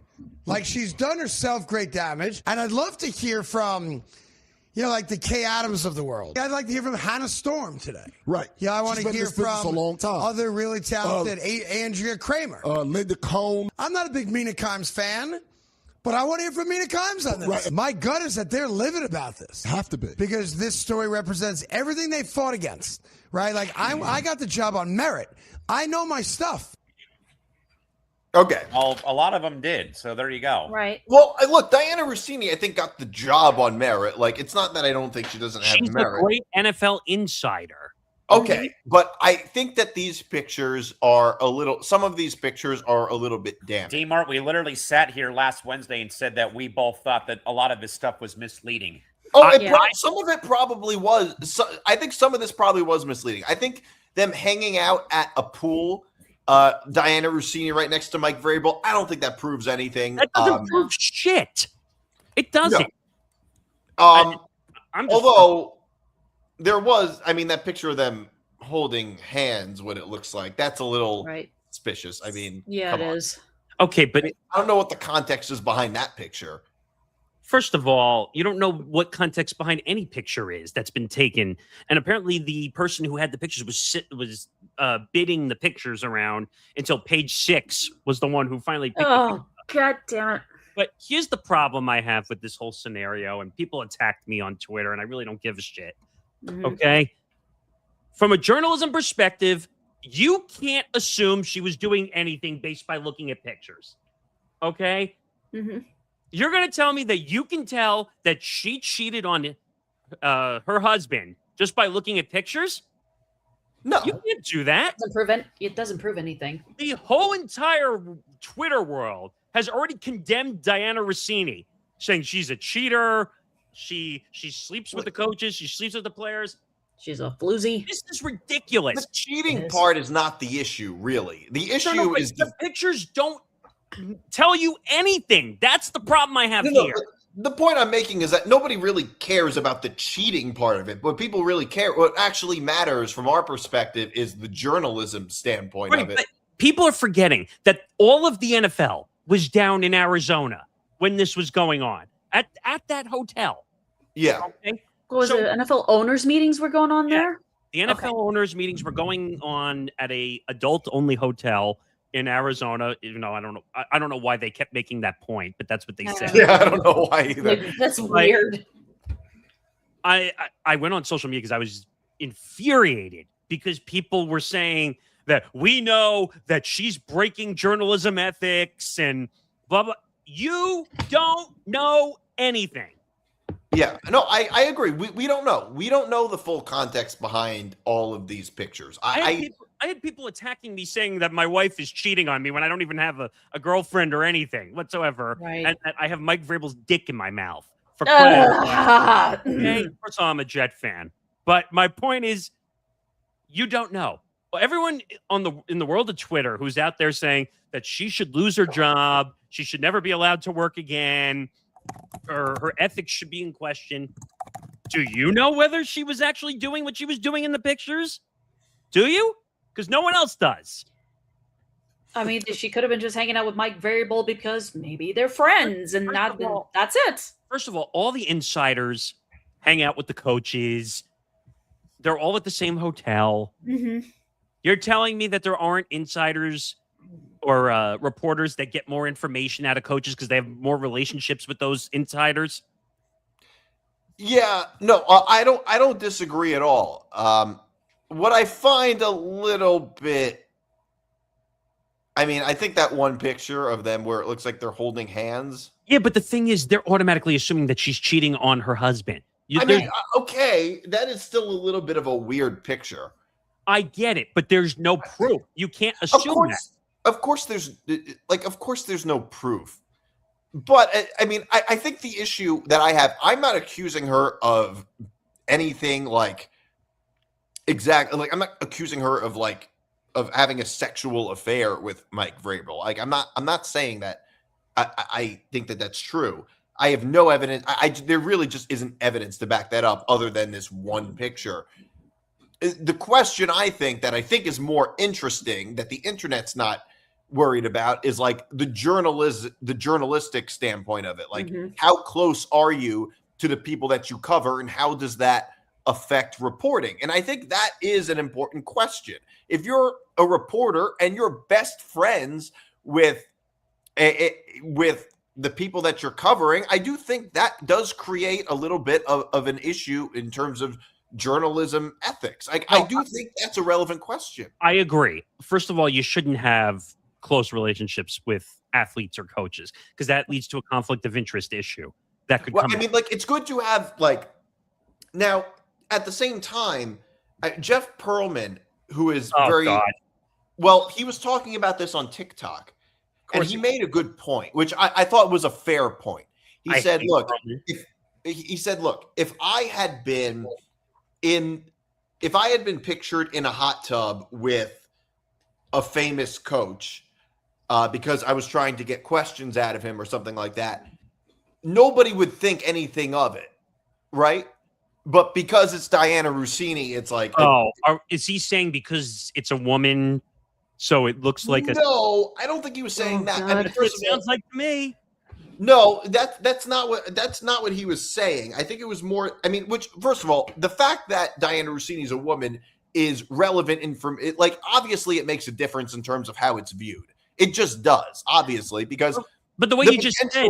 But wait a minute. You just said because if it was him, no one would care because it's her that people make a big deal. That's because she's a woman. That's right.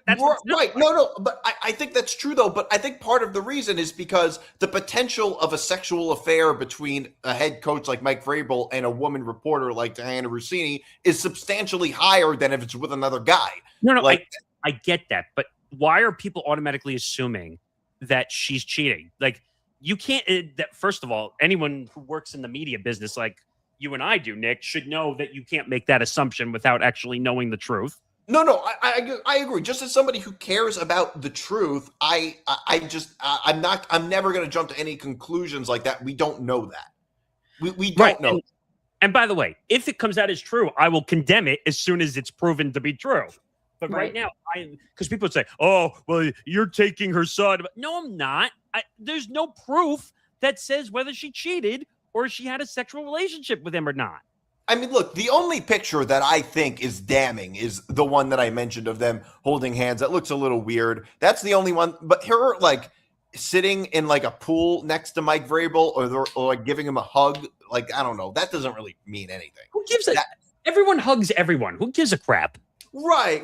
I don't think that really means much. The only thing I think it means is that, like, maybe she has too close of a personal relationship with the people she's reporting That's on. Every insider. Why don't we complain? Yeah. Why don't we complain about Adam Schefter and Ian Rappaport and all these guys who have insider relationships with everybody?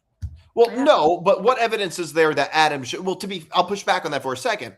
What evidence is there that Adam Schefter has close personal relationships with the players like that? Come on, man. You're going to tell me he doesn't have personal relationships? I'm not saying he doesn't have personal relations. I'm saying that no pictures like this have ever come out with Adam Schefter where it makes it look like he's best friends with the players. Yeah, and you know what? I've heard reports that Adam Schefter pays for dinners to get information from guys. I'm just pointing out that there's a difference, but here's the thing. The thing with Schefter is that there was one time when it looked like he was on Deshaun Watson's payroll. Yeah. That was an issue, I think, a little bit. But I think, look, I'm in favor of scrutinizing all of it. I'm not saying that Adam Schefter's not guilty of some things or that Diana Rossini's not guilty of some things. They might all be guilty of some things. I think all of it should come into question. But whenever pictures like this come out, here's what I'll say. It's just proof that if you're in this space, if you're in that space, you have to be so careful. I understand, but at the same time, I don't think it's fair. No, I agree completely with you on that. Like, it's completely unfair to her because these are pictures. Right. And here's the thing I will say. It looks like Callan's here. There we go. Yeah, he is. Here's the thing. So if it comes out that none of this happened, she has every right to go sue every media company and every person that went after her for perjury. Exactly. In every way, shape, or form. Defamation of character. Yeah, defamation of character. Saying this ruined my career. I lost money. Well, because you're right. Lost a way to earn a living. She has a right to sue every media company for defamation if she is proven correct. Because, again, there is no proof that she cheated or had a sexual relationship. So everyone on social media, including the ones who attacked me and said your head is in the clouds, and you obviously you can't say that she's not cheating. She's not cheating until there's actual proof. Exactly. But here's what else Craig Carton had to say. Actually, it's a little bit what we talked about. Only talking about it from Diana Rossini's side. Why are we not talking more about the fact that we all pretty much believe that Vrabel is blatantly cheating on his wife? Or are we perhaps being sexist, misogynist by talking about it more from the Diana Rossini side? Yeah. There's no proof of that. I agree. There's no proof. Like Vrabel side. Not on purpose. Not on purpose. But if people feel that way, I'm not going to tell them they're wrong. Okay. Yeah, like I didn't go into this story saying, let me ignore Mike Vrabel's role in this. And I can vouch for that completely. I think, he's obviously a 50% part of this story, and he does have a wife. He does have kids. He is the head coach of an NFL team. I think the more scandalous part of it, even though they're both in it 50-50, is that how she's getting her stories? That's the question. I just think that's more interesting to people. And sadly, whoever wrote to you, I don't disagree with the premise there, although I didn't do it on purpose for sure. No, you definitely didn't. I definitely have leaned more towards talking about her role in it than his role in it. And I also think, and maybe this is a sad state of just how we view things in society today, I think a lot of people, myself included, are not as surprised that a successful middle-aged man with money would do that to his wife more so than what a younger woman might do to her husband. Yeah. And if that's sexist, so be it.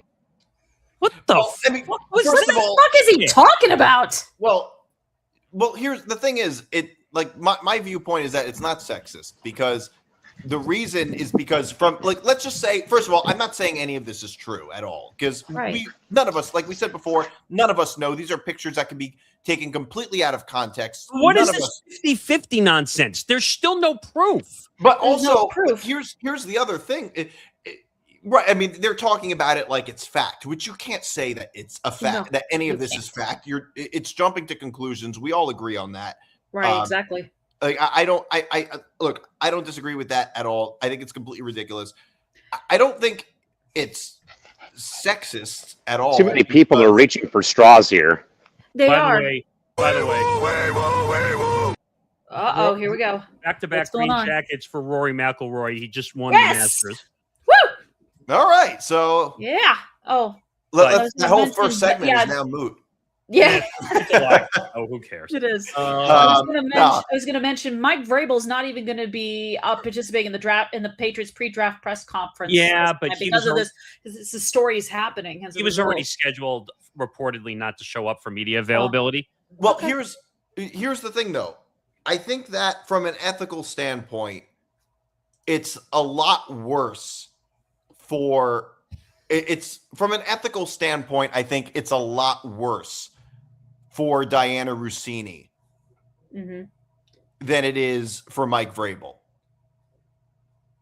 In an unfortunate way. It is, because I feel like the way I see it is like, if she's the report, like she's on I would say a higher pedestal than say somebody than Mike Vrabel. That's the reason why. It's because she's the reporter. That's I think would always be the case. But the whole sexualization that people are making claims of is ridiculous because again, there's no proof. So how do you? So everyone's going on social media and saying she slept with Mike Vrabel and she did this and did that, and you're seeing all the jokes come out now that Look, I'm all for jokes, but like some of this stuff is just jumping to conclusions. And that's the problem. And that's why I was saying to people, like, until you have actual proof. Now, people are pointing out that she's gone on radio shows. And Nick, have you seen this on Twitter? Some of the weird clips that have come out? Yeah, I mean, they were pretty funny. Like she said, I mean, we didn't have enough time to put this together, but she did say on Ryan Russillo's show. Yeah, I saw that. She said to Ryan Russillo that, like, put on a dating app that you're reminded of. What was it exactly? You remind me of Mike Vrabel. Right. I was like, Okay, I think she was kidding, though. Obviously, she was kidding. But people are taking all that out of context and say, "Oh, look, see, she's cheating with Mike Vrabel."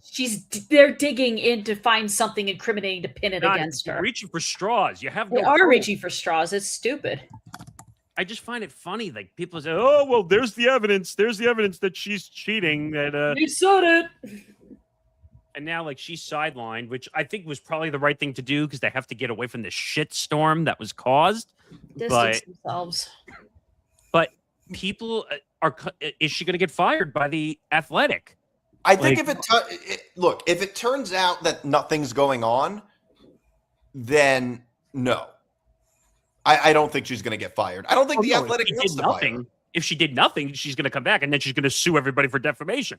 Yeah, I think she probably can. If You're that high water. Depending on context, yeah, that could definitely happen. Every entertainment platform has put out that she cheated. Essentially, that's what they. Yeah, you can't state that matter. People, Entertainment Week, Entertainment Tonight. You can't do that. But what you can do is, first of all, it's very hard to win defamation suits, especially as a public figure like she is. It's very hard to do. Yeah. Right. But these are damning evidence here. You can't say as a matter of factly that she is cheating on her husband or she which again I think goes to what we said though, DiMart, on Wednesday, that the reports that we initially got for PR was this whole thing was photos were at this NFL event, and I think they called it I think I heard you guys say it's adult only. I think it's one of the few places where you can, go and, no one under 18 is allowed to be at this resort, obviously, as it goes or as it stands. But I think people are mischaracterizing that fact. Well, to finish off my point, though, is that what we all were led to believe was this was Mike and Diana and a bunch of friends hanging out at the pool. Like, what's so wrong about that? All because that there's cropped images of them holding hands or giving each other a hug. Come on now. Yeah, because sitting next to each other in a pool, I really just don't think that means anything other than being friendly. That doesn't mean anything. There's another clip going around also from, I don't know, Nick, if you saw, from Pardon My Take, that was going around where she revealed that her husband withheld sex from her because she tweets negatively about the Eagles. And then she jokingly says, Kevin, my husband has lost attraction to me. That's funny. People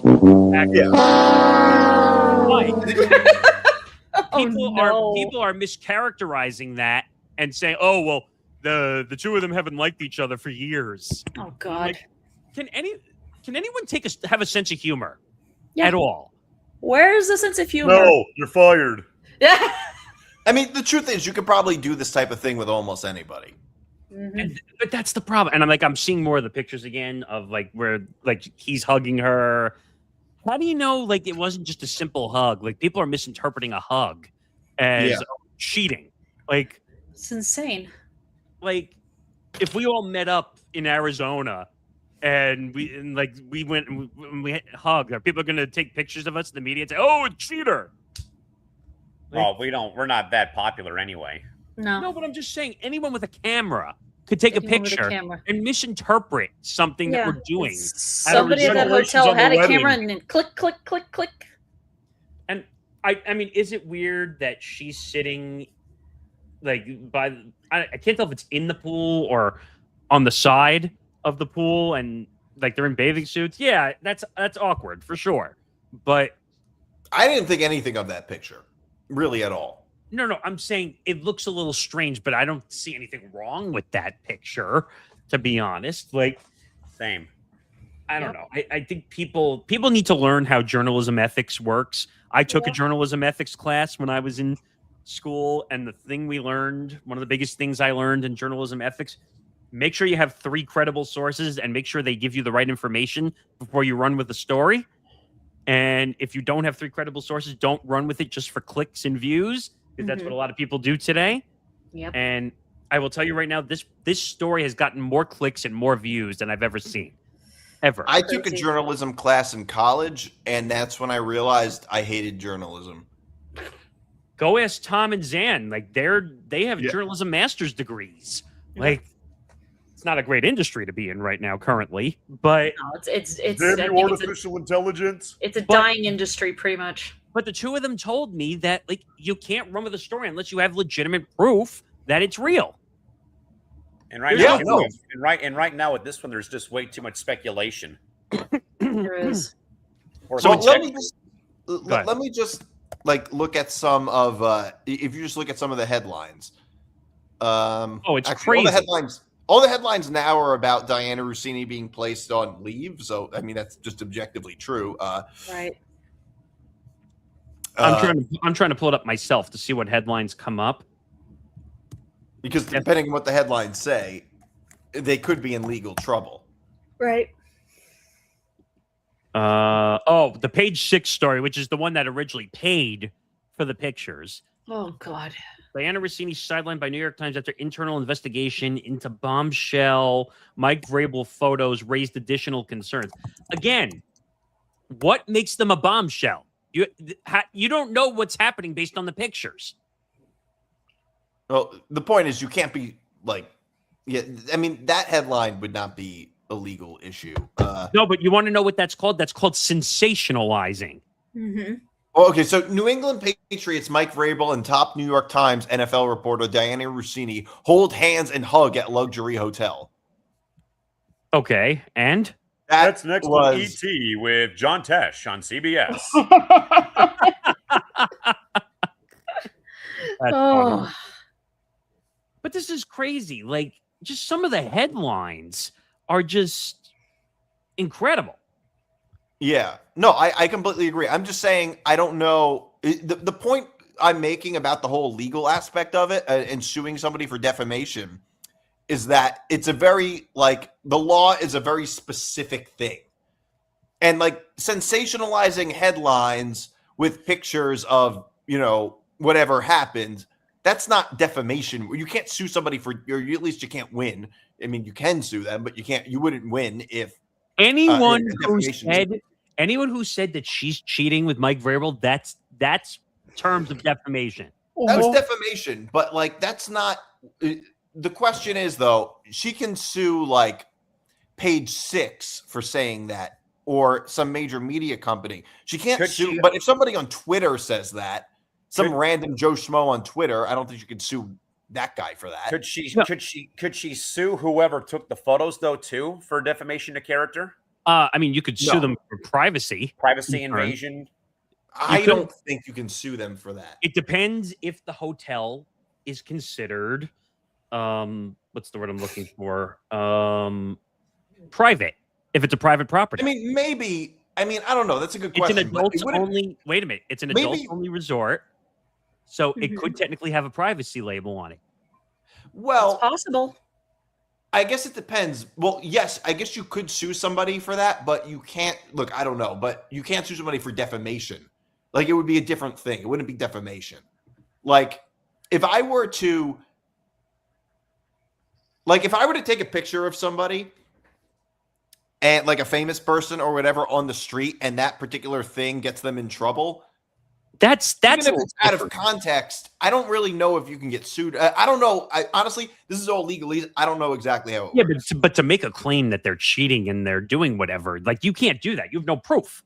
No, but the person taking the picture is not making that claim.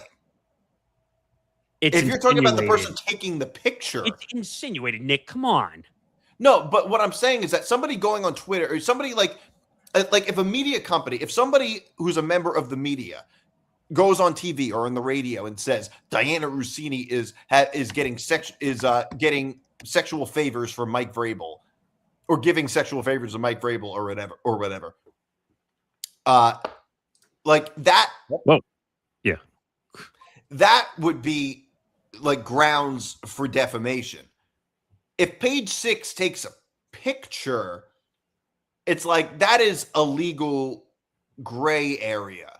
Like, can you sue somebody for defamation for taking an actual picture that isn't doctored?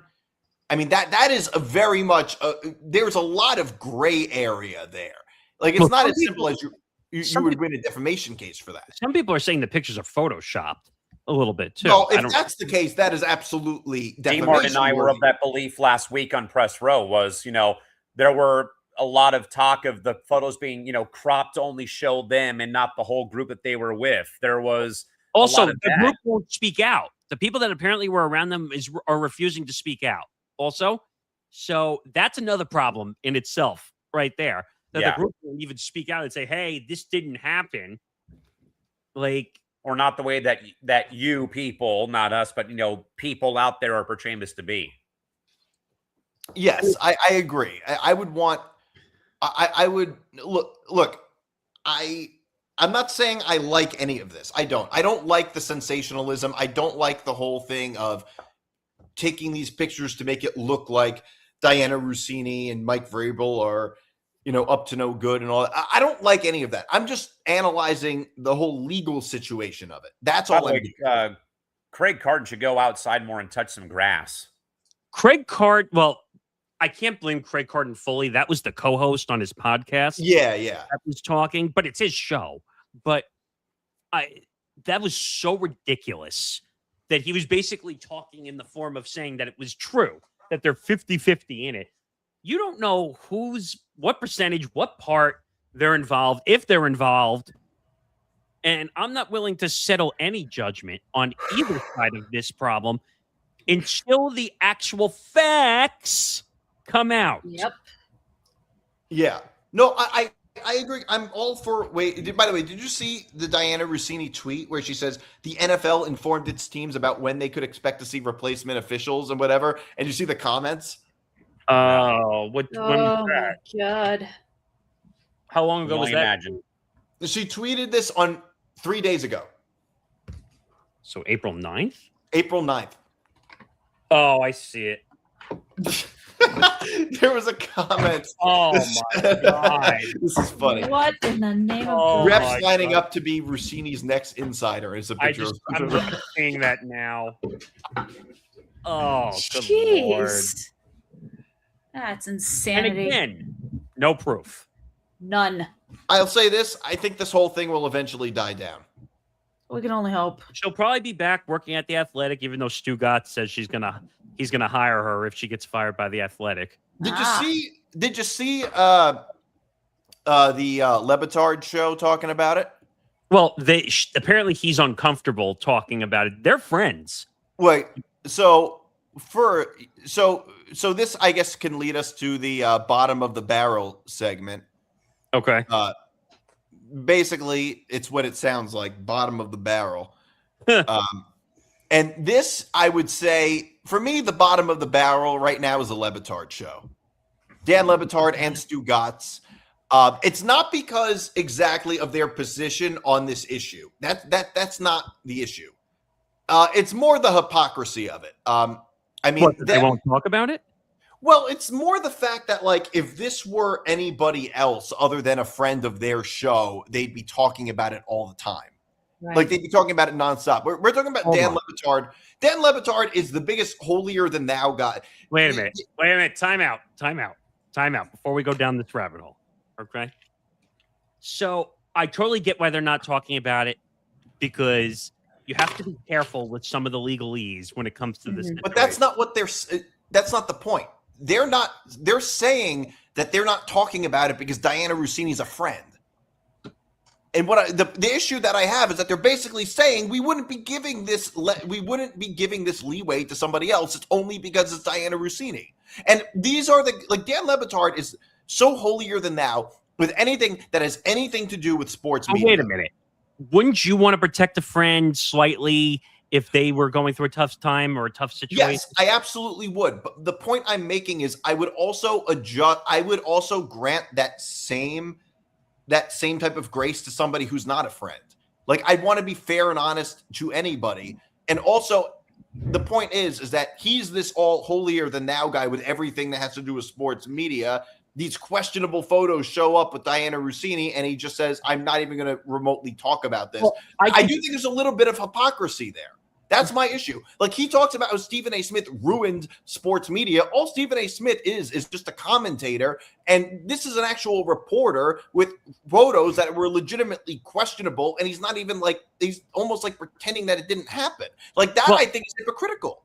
I think you're right and you're wrong. And here's why I'll say that. Because you're right from the standpoint of everyone should get a fair shake, regardless of how powerful you are or how powerful you aren't. But at the same time, you have to be careful that you don't get defamation cases against you when it comes to these situations. Because he couldn't talk the way he wanted to on this story, because eventually it's going to lead down the path of, was there a sexual relationship, blah, blah, blah, blah, blah. And you don't want to be caught up in legalese if that happens. So you are right from the standpoint of, it should be a fair shake, regardless if it's Diana Rossini or the hobo on the street. It shouldn't matter who it is, but you have to be careful for legal. That is a big issue. I agree completely, but that's not the issue. Like, I'm not saying he should go out there and say Diana Rossini is sleeping with Mike Vrabel. She shouldn't. I'm not saying he should ever do that. And I'm not even saying that he should like bash his friend, like a friend of the show. They shouldn't do that. I'm not saying he should do that. I'm just saying it's a little hypocritical that Dan Le Batard, who is this guy who is all like, who hates every sports broadcaster in the world for like ethics that he kind of made up anyway. Like, I don't know if he hates every broadcaster. Oh, but he talks shit about everybody. He talks shit about every other sports broadcaster in the industry for like, and like I said before, has this holier than thou attitude. And then with Diana Rossini is like, I'm just not going to talk about this. Like that, I think is very hypocritical. It's hypocritical when he says Stephen A. Smith has ruined sports media and then looks at Diana Rossini and just says, well, she's a friend of the show when these pictures come out, when we know for a fact that if this was anybody except Diana Rossini, if this was Stephen A. Smith, if this was Chris Broussard, if this was somebody that he didn't like, he would have been all over it. But only because it's Diana Rossini, he's giving her this treatment. Wait a second. So I don't think he ever, because I remember when he said the thing about Stephen A. Smith. It's not that he said that he ruins sports media or media. He said that he caused debate culture, which has caused a massive issue across the sports media landscape. So you would be right if you said that Le Batard said that he destroyed sports media, because you could say that about anybody who has a hot take. 1,000%. But what he actually said was that the debate culture caused a massive issue, which we're having a problem with now, because everybody makes a massive hot take just for clicks. That's what he said.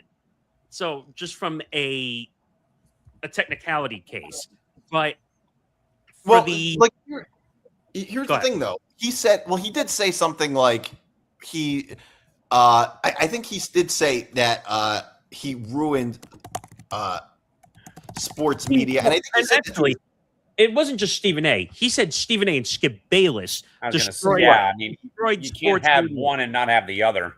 Right. But here's the thing though. I don't know why he hates like debate. Like, this is coming from a guy who hates debate culture so much, and then like something that is debate culture.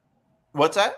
A lot of people hate debate culture. Right. But what I'm saying is that for a guy who is like so outraged at debate culture, at the debate culture of Stephen A. Smith and Skip Bayless, which ultimately is meaningless, none of this means anything, is then going to look at something that seems certainly more questionable than that. I'm not accusing them of anything, but I'm just saying these pictures certainly raise a little more eyebrows, at least raise some eyebrows, and I think are a bit more questionable than, say, debates about who the GOAT is. Like, who cares? None of that stuff matters from an ethical standpoint. Well, that's the point. Right. No, and I understand where you're coming from, but at the same point, you got to be careful with your connections. Again, maybe not for Christy, who hasn't worked in the business like the three of us have, but we all have connections in the industry that we don't want to destroy. So it's a constant seesaw battle over, do I report a story that's going to hurt somebody that I know to put out a story, or is it really worth taking down somebody that I've known for a long time to put out a story for truth? So Here's the thing. My issue with Le Batard is really just the hypocrisy. Like, the issue is not that I'm not saying he should throw Diana Rossini under the bus. My issue is that if it wasn't Diana Rossini, he wouldn't have done that. That's the issue. If something like this happened with Stephen A. Smith or Chris Broussard, or I don't know, fill in your favorite your favorite commentator that has sources, I don't think he would have done that. Like, that's my point. First of all, do you think that if there was questionable photos of Stephen A. Smith, for instance, I mean, this particular thing wouldn't have happened, but something like that, you think he would have granted him grace? First of all, like, for some reason, like you said earlier, Stephen A. Smith has like the God complex, and no one wants to go after Stephen A. Smith because they're presidential immunity, and he's not even president. Right. That's what I said. They're afraid of the backlash that Stephen A. is going to send back. So that's why no one goes after Stephen A. Smith. Stephen A. Smith has had plenty of controversial issues. He was thrown off of ESPN radio. He was thrown off of ESPN for controversial comments he's made before, but somehow he's on crack. Well, not that one, but basically off the weed.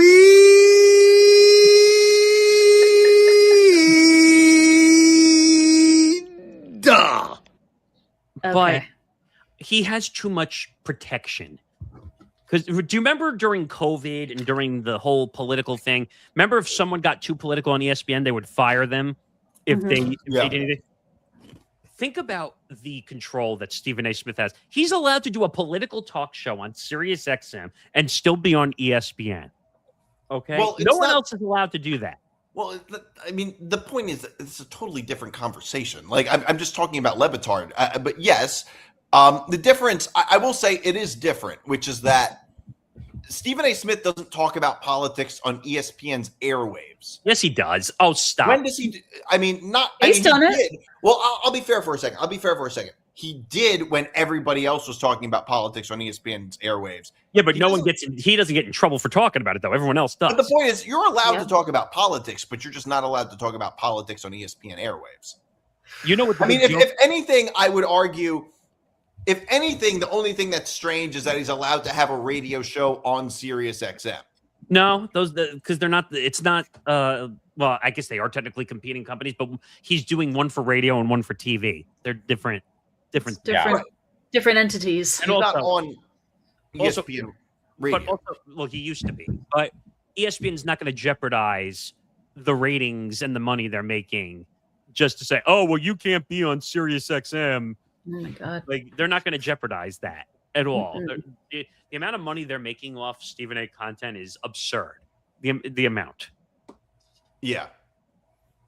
No, I agree completely. But that went totally off the rails. I was strictly talking about Le Batard. Well, on the Le Batard front, you're right. Sometimes he will not talk about certain people, and he won't talk about certain things.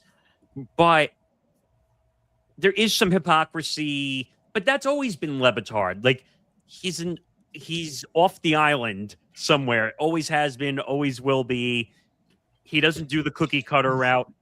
Callan and I were having a whole conversation about cookie cutter last night. Oh yeah, about how the industry is everyone thinks, oh well, if you don't do things a certain way, then people are not going to like you and they're not going to give you a job. Bullshit. The way the industry is now, the way podcasting and digital is now, everyone goes off the unbeaten path and does things differently. Okay, and Le Batard made a living on being different. That's how he did. And Stephen A's done that now too, where he's just I'm me. No one tells me how to be me. Yeah, okay? but Le Batard was the exact same way. Le Batard poked the bear when he was at ESPN. Nobody did that more than he did. Well, that's where the pirate ship thing came in, and how he took off to DraftKings, and they made their own network and all that nonsense. But even though I think the show is a complete dumpster fire now, but that's Le Batard was looking for freedom, and that's what he got. I don't know. This whole thing is insane, and I don't know. There's no way to really prove one way or the other with this stuff. Yeah. All right. Let's move on because we're way over into hour 3. Please. Can we bring Callan on for hour 3? Yeah, where is he? He's right here. there. There he is. He's been waiting so patiently. Hello. Yeah, I know Callan wants to roast Ohtani. We can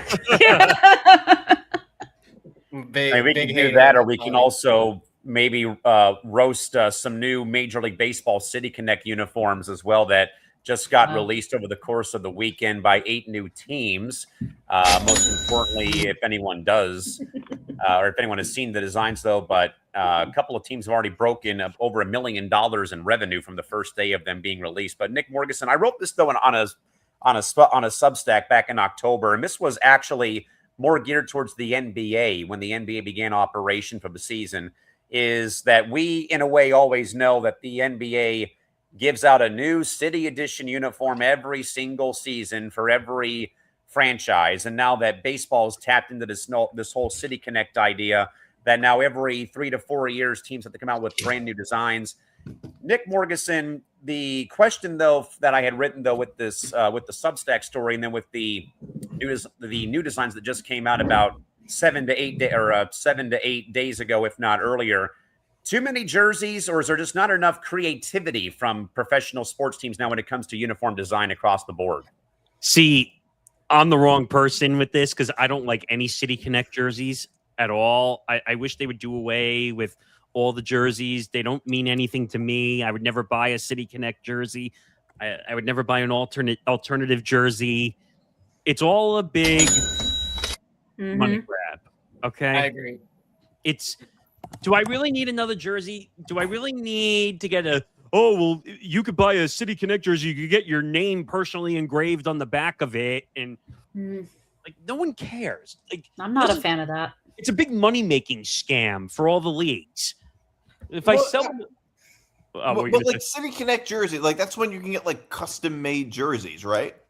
Yes, technically. Oh, there are. By the way, there's the new designs for all the teams who have released their new designs for the season. I don't like them. Texas, Milwaukee, San Diego, Kansas City, Baltimore, Cincinnati, Pittsburgh, and the Braves. Terrible. They all suck. I was saying, I'm looking at the Reds and the Pirates. Pirates is actually kind of cool looking, but I would never wear it. Right. I just like the font, but no, I hate the Brewers. I'm sure there's some reason behind why it says Wisco, but like that's Wisconsin. Jeez. Yeah, Wisconsin. Yeah. All right, I'm a little stoned, but still, all right, I'm dumb. But Wisconsin, you're like Wisco, gee. Yeah, Wow. but in a way though, like no one calls it Wisconsin. That's like if you go to San Francisco, you never hear them call it San Fran.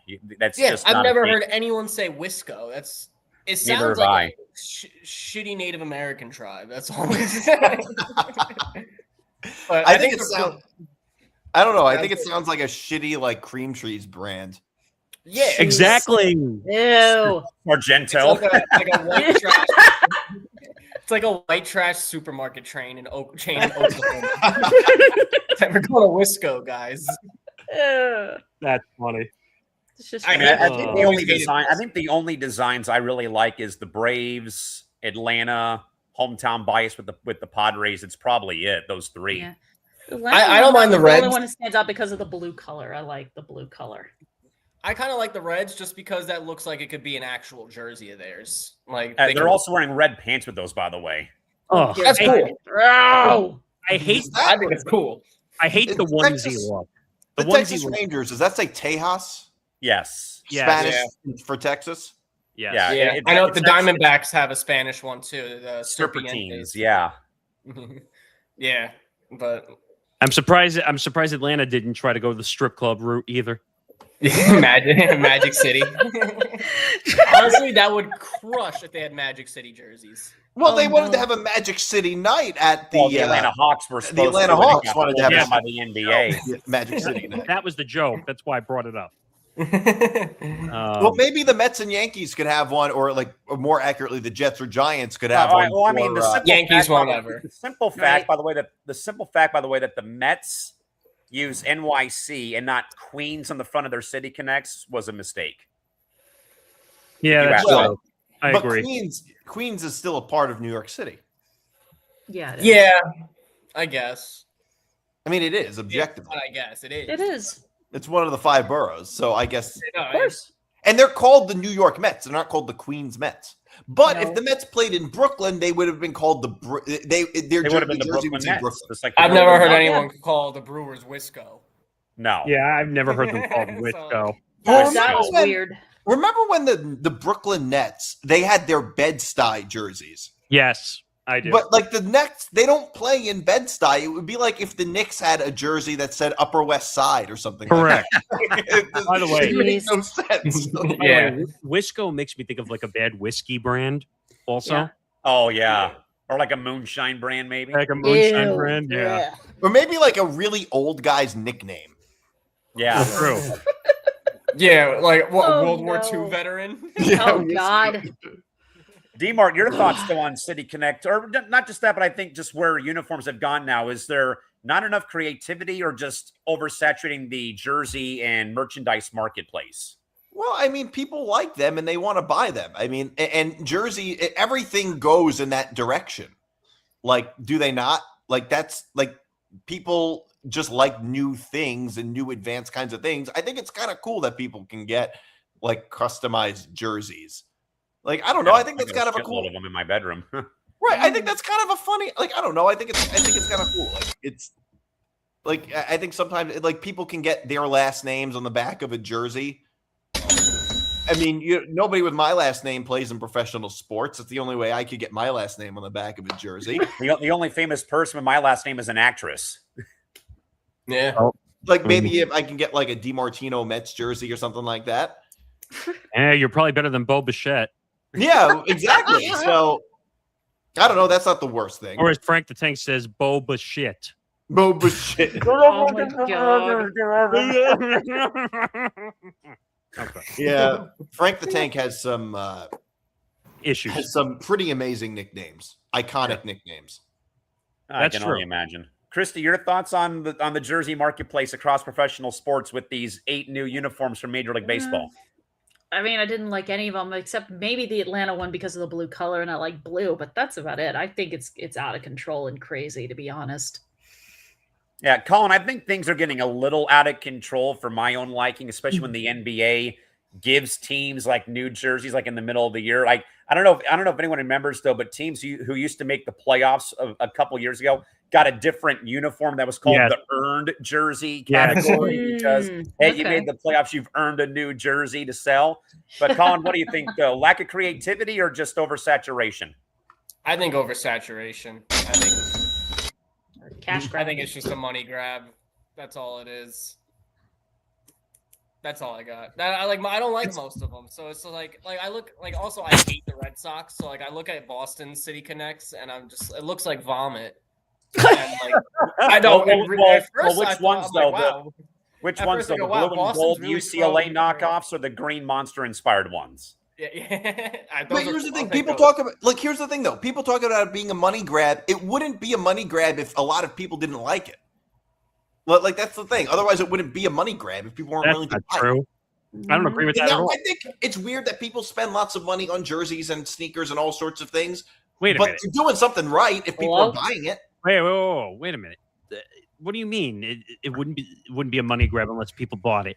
Teams could put a crappy product out just because they want to make more money. That's a money grab.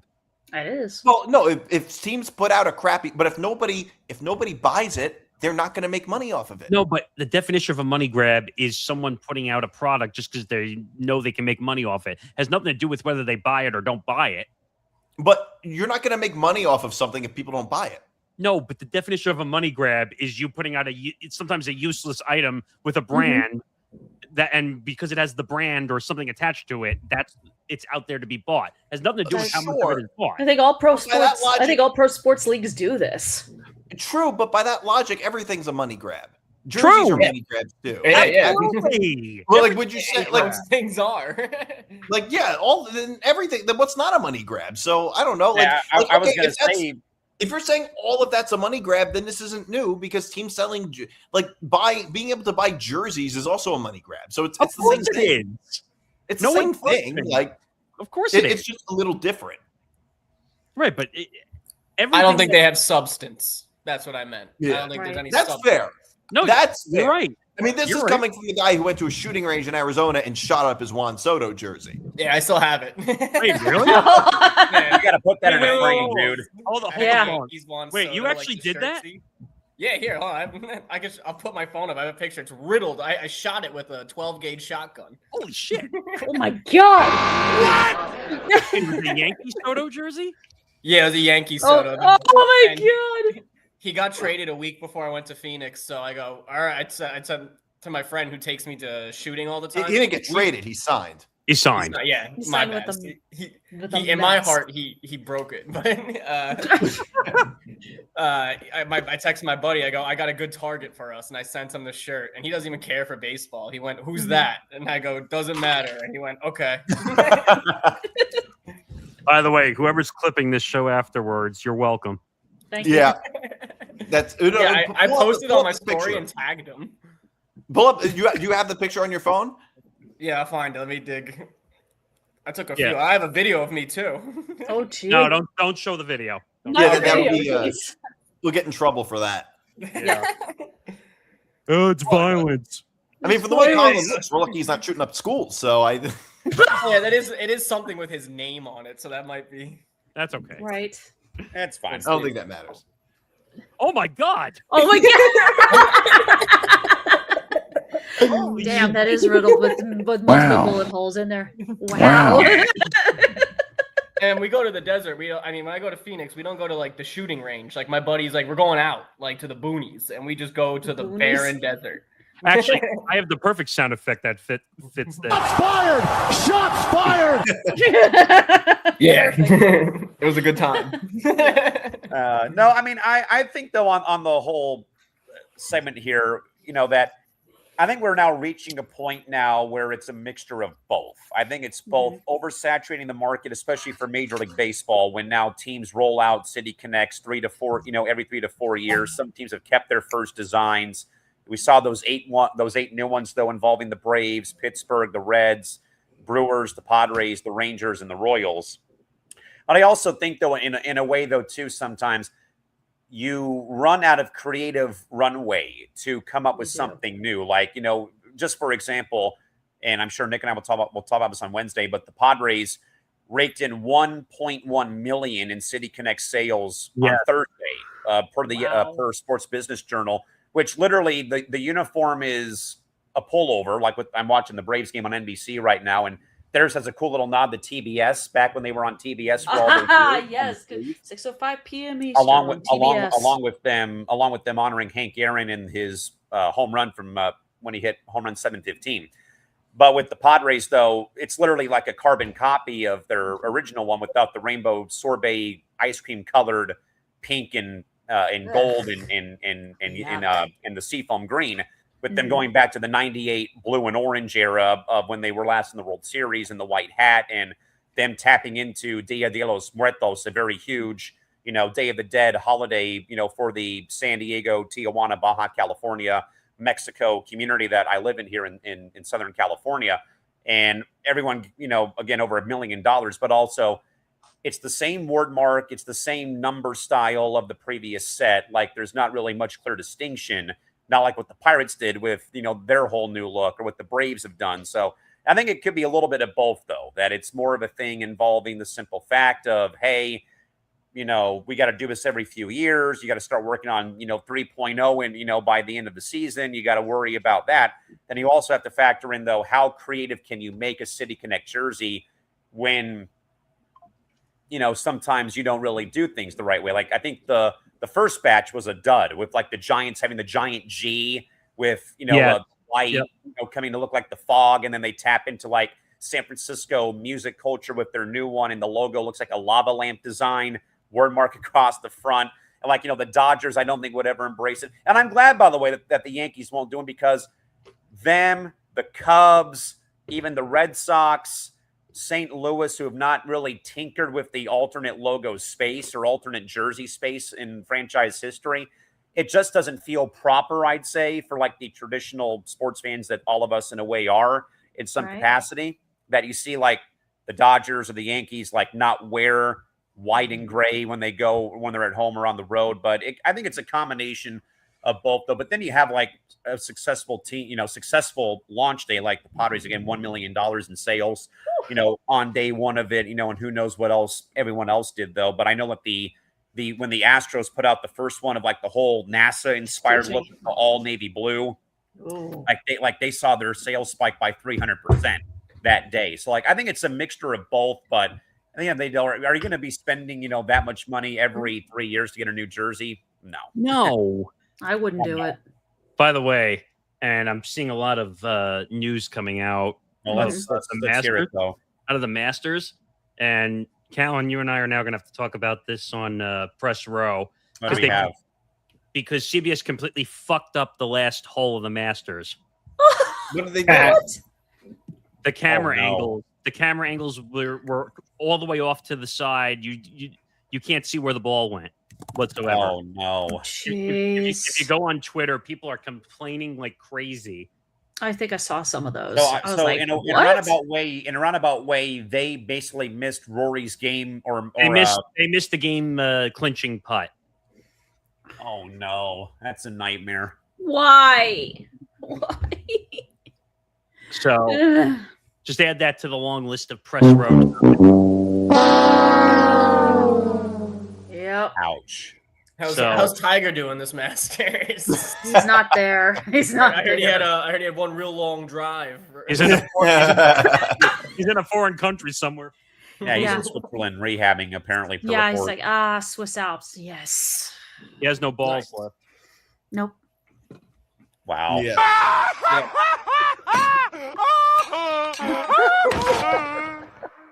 Yeah, poor Tiger. He's living in luxury in a foreign land.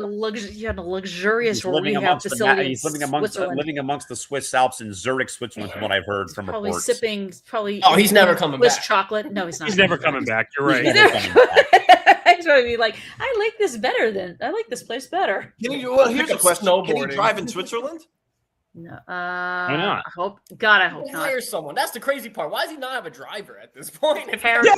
Well, that's what He's I'm paranoid when it comes to his We've said privacy. the same thing for the last week plus on this. But I think there's an answer. There's an answer for it, which is that he is afraid. He doesn't want his private life being exposed to a driver. That's probably the reason. No, I'll give you a reason. I'm a dumbass. Well, I Oh, mean, yeah, I'm just saying that's probably He's a dumbass and the he's reason paranoid why. at the same time. Like, there's probably a reason for why he doesn't have a driver, which is that he's worried about like things getting leaked to the media. Oh, please. Well, That's probably the that. Oh, dear Well, God. that. I mean, what else does he have to hide? It's pretty blatant. It doesn't. He's not married anymore. It's not like he can. Like even if he's having a bunch of affairs, he's not married anymore. He's it doesn't dating matter. Trump's ex-niece or whatever. Former His daughter-in-law. No, his ex. His Daughter-in-law. daughter-in-law. Yeah, Oh, who was married daughter-in-law. to Donald Trump Jr. Hell yeah. Well, I was going to say, though, and I should have said this on Wednesday, but it didn't pop into my head till now. But, do we think that Tiger Woods refusing a car driver, not his one wood out of his bag on the opening tee at 45? Yeah. But is it a thing, though, of like, I don't want to show people that I'm some weak SOB now? That's already happened. Yeah. But what do you mean by weak? Yeah, I could drink and drive myself around. Exactly. Yeah. Right, exactly. I just think when it comes to his privacy, he's just incredibly paranoid about it. I mean, But the problem that's is just my thought. his life is already all public. We know It is. he's gotten 4 DUIs. He's a cheater. Yep. I mean, it's all out there. So you might as He well. likes to drive himself when he likes to drive himself while he's He likes to high. flip his car. Right? He likes to flip his car. Two-stroke You know what? penalty. Sorry. He should go be a stunt driver just so we can keep flipping his car a million times.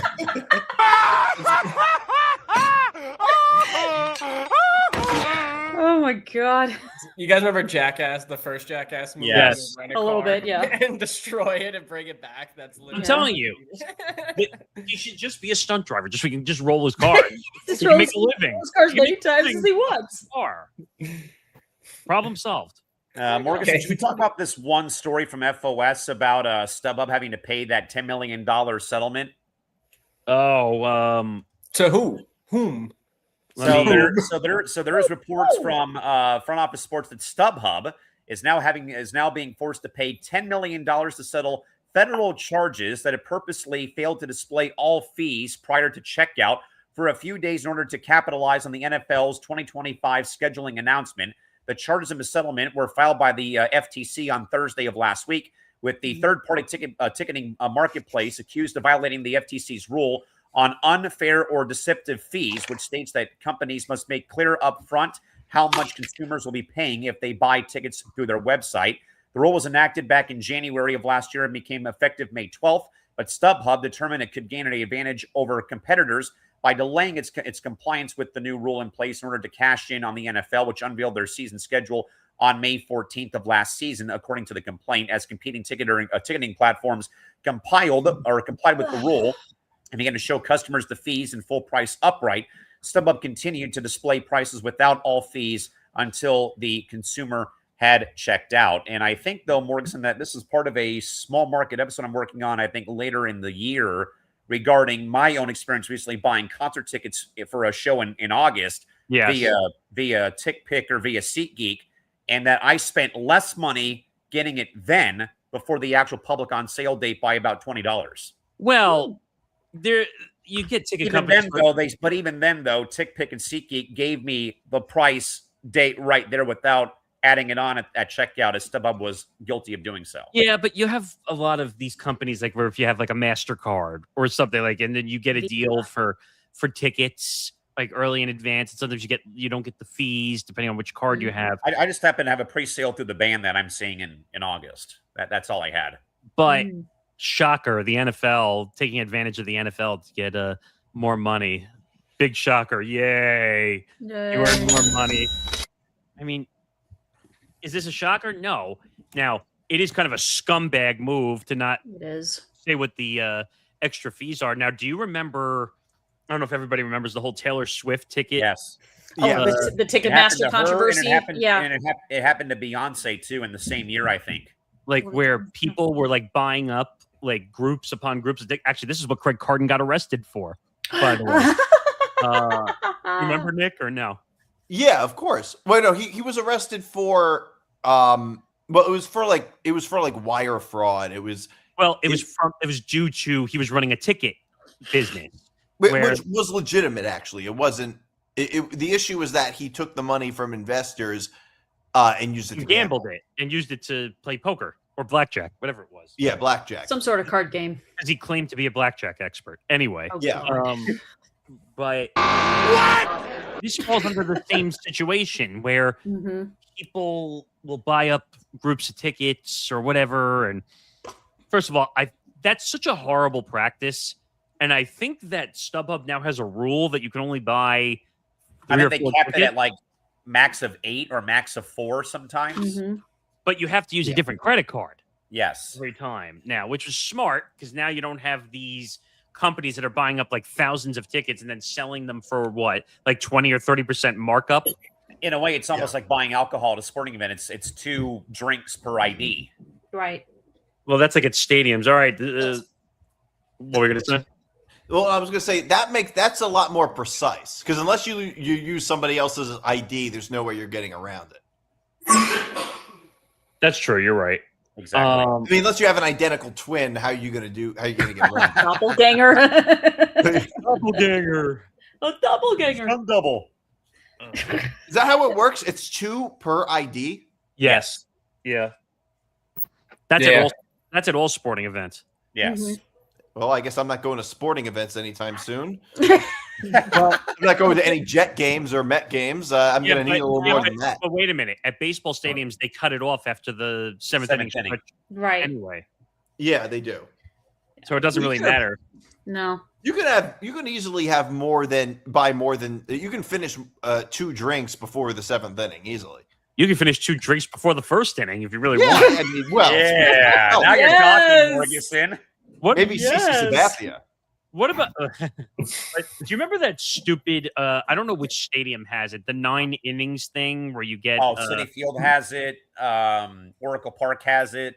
Like where you get like 9 hot dogs and 9 beers, and each inning you're supposed to eat a hot dog and drink a beer.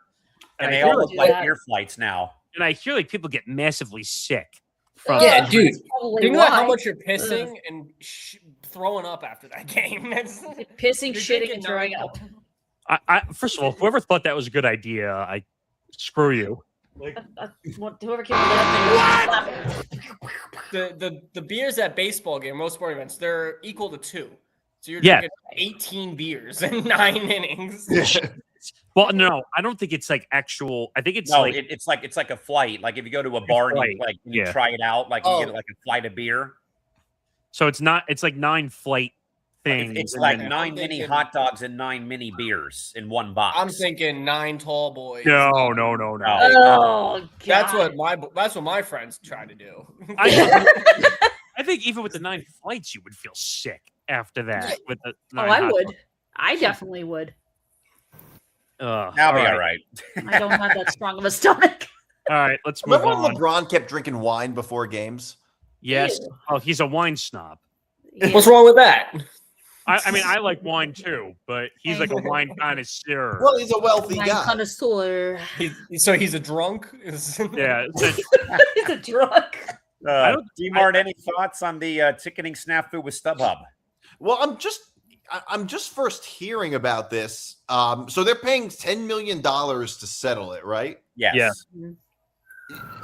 I'm just curious as to like the actual, like, so it was because they violated like a deceptive advertising rule. That's what it was. So now there's like a new law in place that you have to display the ticket price with the fees, where you can't just show the ticket price and then tack on or show the fees when you get the checkout, which is what they had long been known for. A lot of times when you check out, like on a StubHub or Ticketmaster or any of these things, they will show you the original the breakdown price and then the fees and the breakdown. I don't understand how that's deceptive. Like, if you know that you're paying that money. No, they weren't showing the fees. The extra fees. Okay. Yeah, then that's basically fraud. Yeah, that was a new law put in place, and they tried to capitalize on the NFL's season schedule released by. They didn't want to show the fees until they had the actual games. Exactly. That is fraud because you're right. Because then you could raise the price if you see, oh, I got these teams and these games. That is fraud. Right. It's one thing if the price just goes up, but you still have the option to just not buy it. True. That's completely different. Right. Big time. With that, everybody, let's get ready to pour one out and lock up shop for the day. Again, pour one out is our therapy session. Tonight, guys, we salute a toast to the NBA teams whose seasons are officially over today, and those who fell short of the green jacket in Augusta, Georgia today. But Nick D, you can pick anybody you'd like to pour one out for the weekend. Who do you pour one out for this weekend? It could be anybody out there in the sports world. Who is it? Who do I pour one out for? The Seattle Mariners. For the Ichiro statue. Are you kidding me?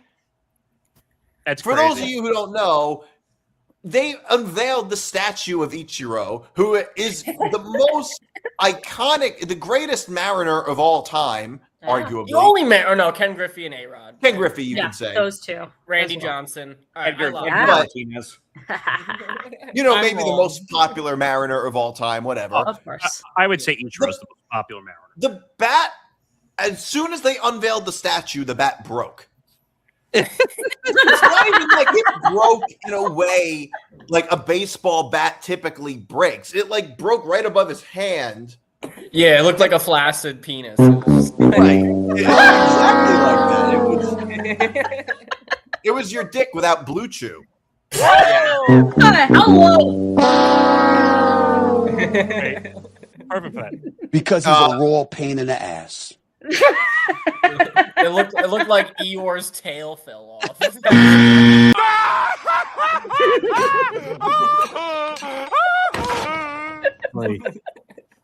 God. So, but yes, the bat was broken. Like, what are they using? Like glue? And there was a guy like put it back too. Yes, but like didn't fix it. So left it there. Like if there's a strong gust of wind, the thing's gonna fall down again. It's gonna fall and hit somebody. I mean, that is hilarious, though. It is. Oh man, Nick Morganson, who do you pour one out for from the weekend in sports? Oh God, I don't know where to start. I mean, the NBA's got its problems. The Ichiro bat story is hilarious. Yeah. The Lakers are in trouble. The Masters. There's so many choices, but I hate to say this, but I think I agree with DiMart. The Ichiro bat story is definitely the one to pour out for because it's such an iconic moment. You're bringing Ichiro back, and his statue is broken, and you're just like, really? Like you couldn't get the statue in it sounds like something the Mets would do. It's true. Does well, I mean, the Mets already they would unveil a statue of David Wright and like the head falls off or something like that. Oh, that would be horrible. Well, actually, no. They unveil the statue of David Wright and the back would break. That would be the most realistic. Wait a minute. So wait a minute. So I'm reading the story and it says here a snapping noise could be heard as the bronze bat flopped down and confetti sprouted up. Oh man. Oh my God. I'm just trying to read the rest of the story. So it says, quote, here it is, the statue of one of the greatest players in the history of the game, declared as the curtain was pulled and the celebratory tune rang outside of T-Mobile Park. The statue depicts Suzuki in his famed batting stance, and then the bat fell over. And then, of course, the Mariners, who I think were trying to joke around, they had a smaller bronze statue, and the bat was up. They broke the bat slightly on one of the statues that they were giving away, and they said, "Oh, we're going to give this away to somebody as a broken bat." That's funny. But you know what? That one's great. But actually, you know what? I'm gonna pour one out for Diana Rossini today. Make it a double. And I'm gonna pour one out for Diana Rossini and journalism ethics. Yeah. How about Mike Vrabel? Well, screw him. He's a piece. But I'm pouring one out for Diana Rossini and journalism ethics because, again, we have no idea, as everybody in the world of social media says, they're cheaters, a sexual relationship. Yeah. Good luck with that when defamation hits your front door and you're paying out millions of dollars. And I think it's funny that people on Twitter were telling Nick that he's cheating on his wife by saying the same thing. Nick's not even married. Oh, no, that his wife is cheating on him. Yeah. My wife is cheating. I'm not even dating right now. Your hypothetical wife. Okay, but your hypothetical wife is cheating on you. With exactly. Hypothetical guys. What? And that wherever they may be. It sounds like SEC fans talking about hypothetical games.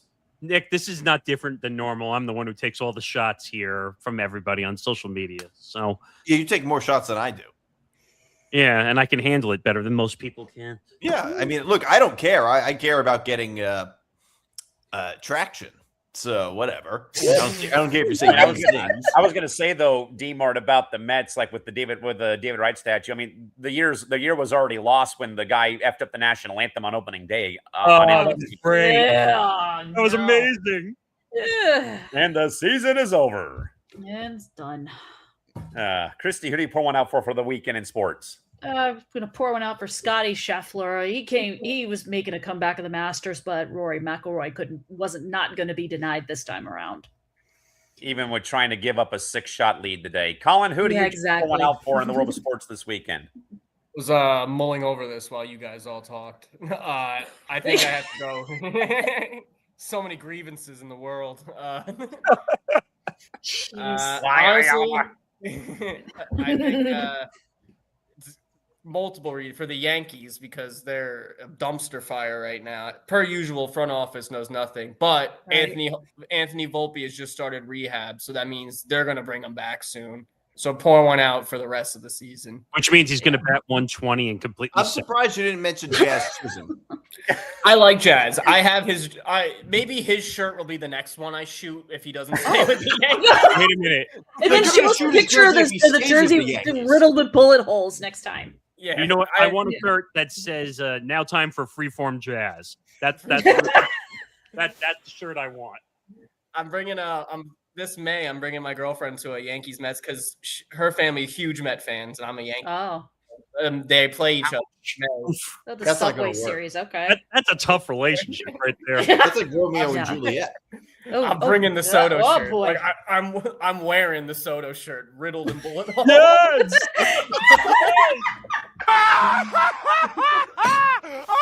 Sure, you wear an undershirt.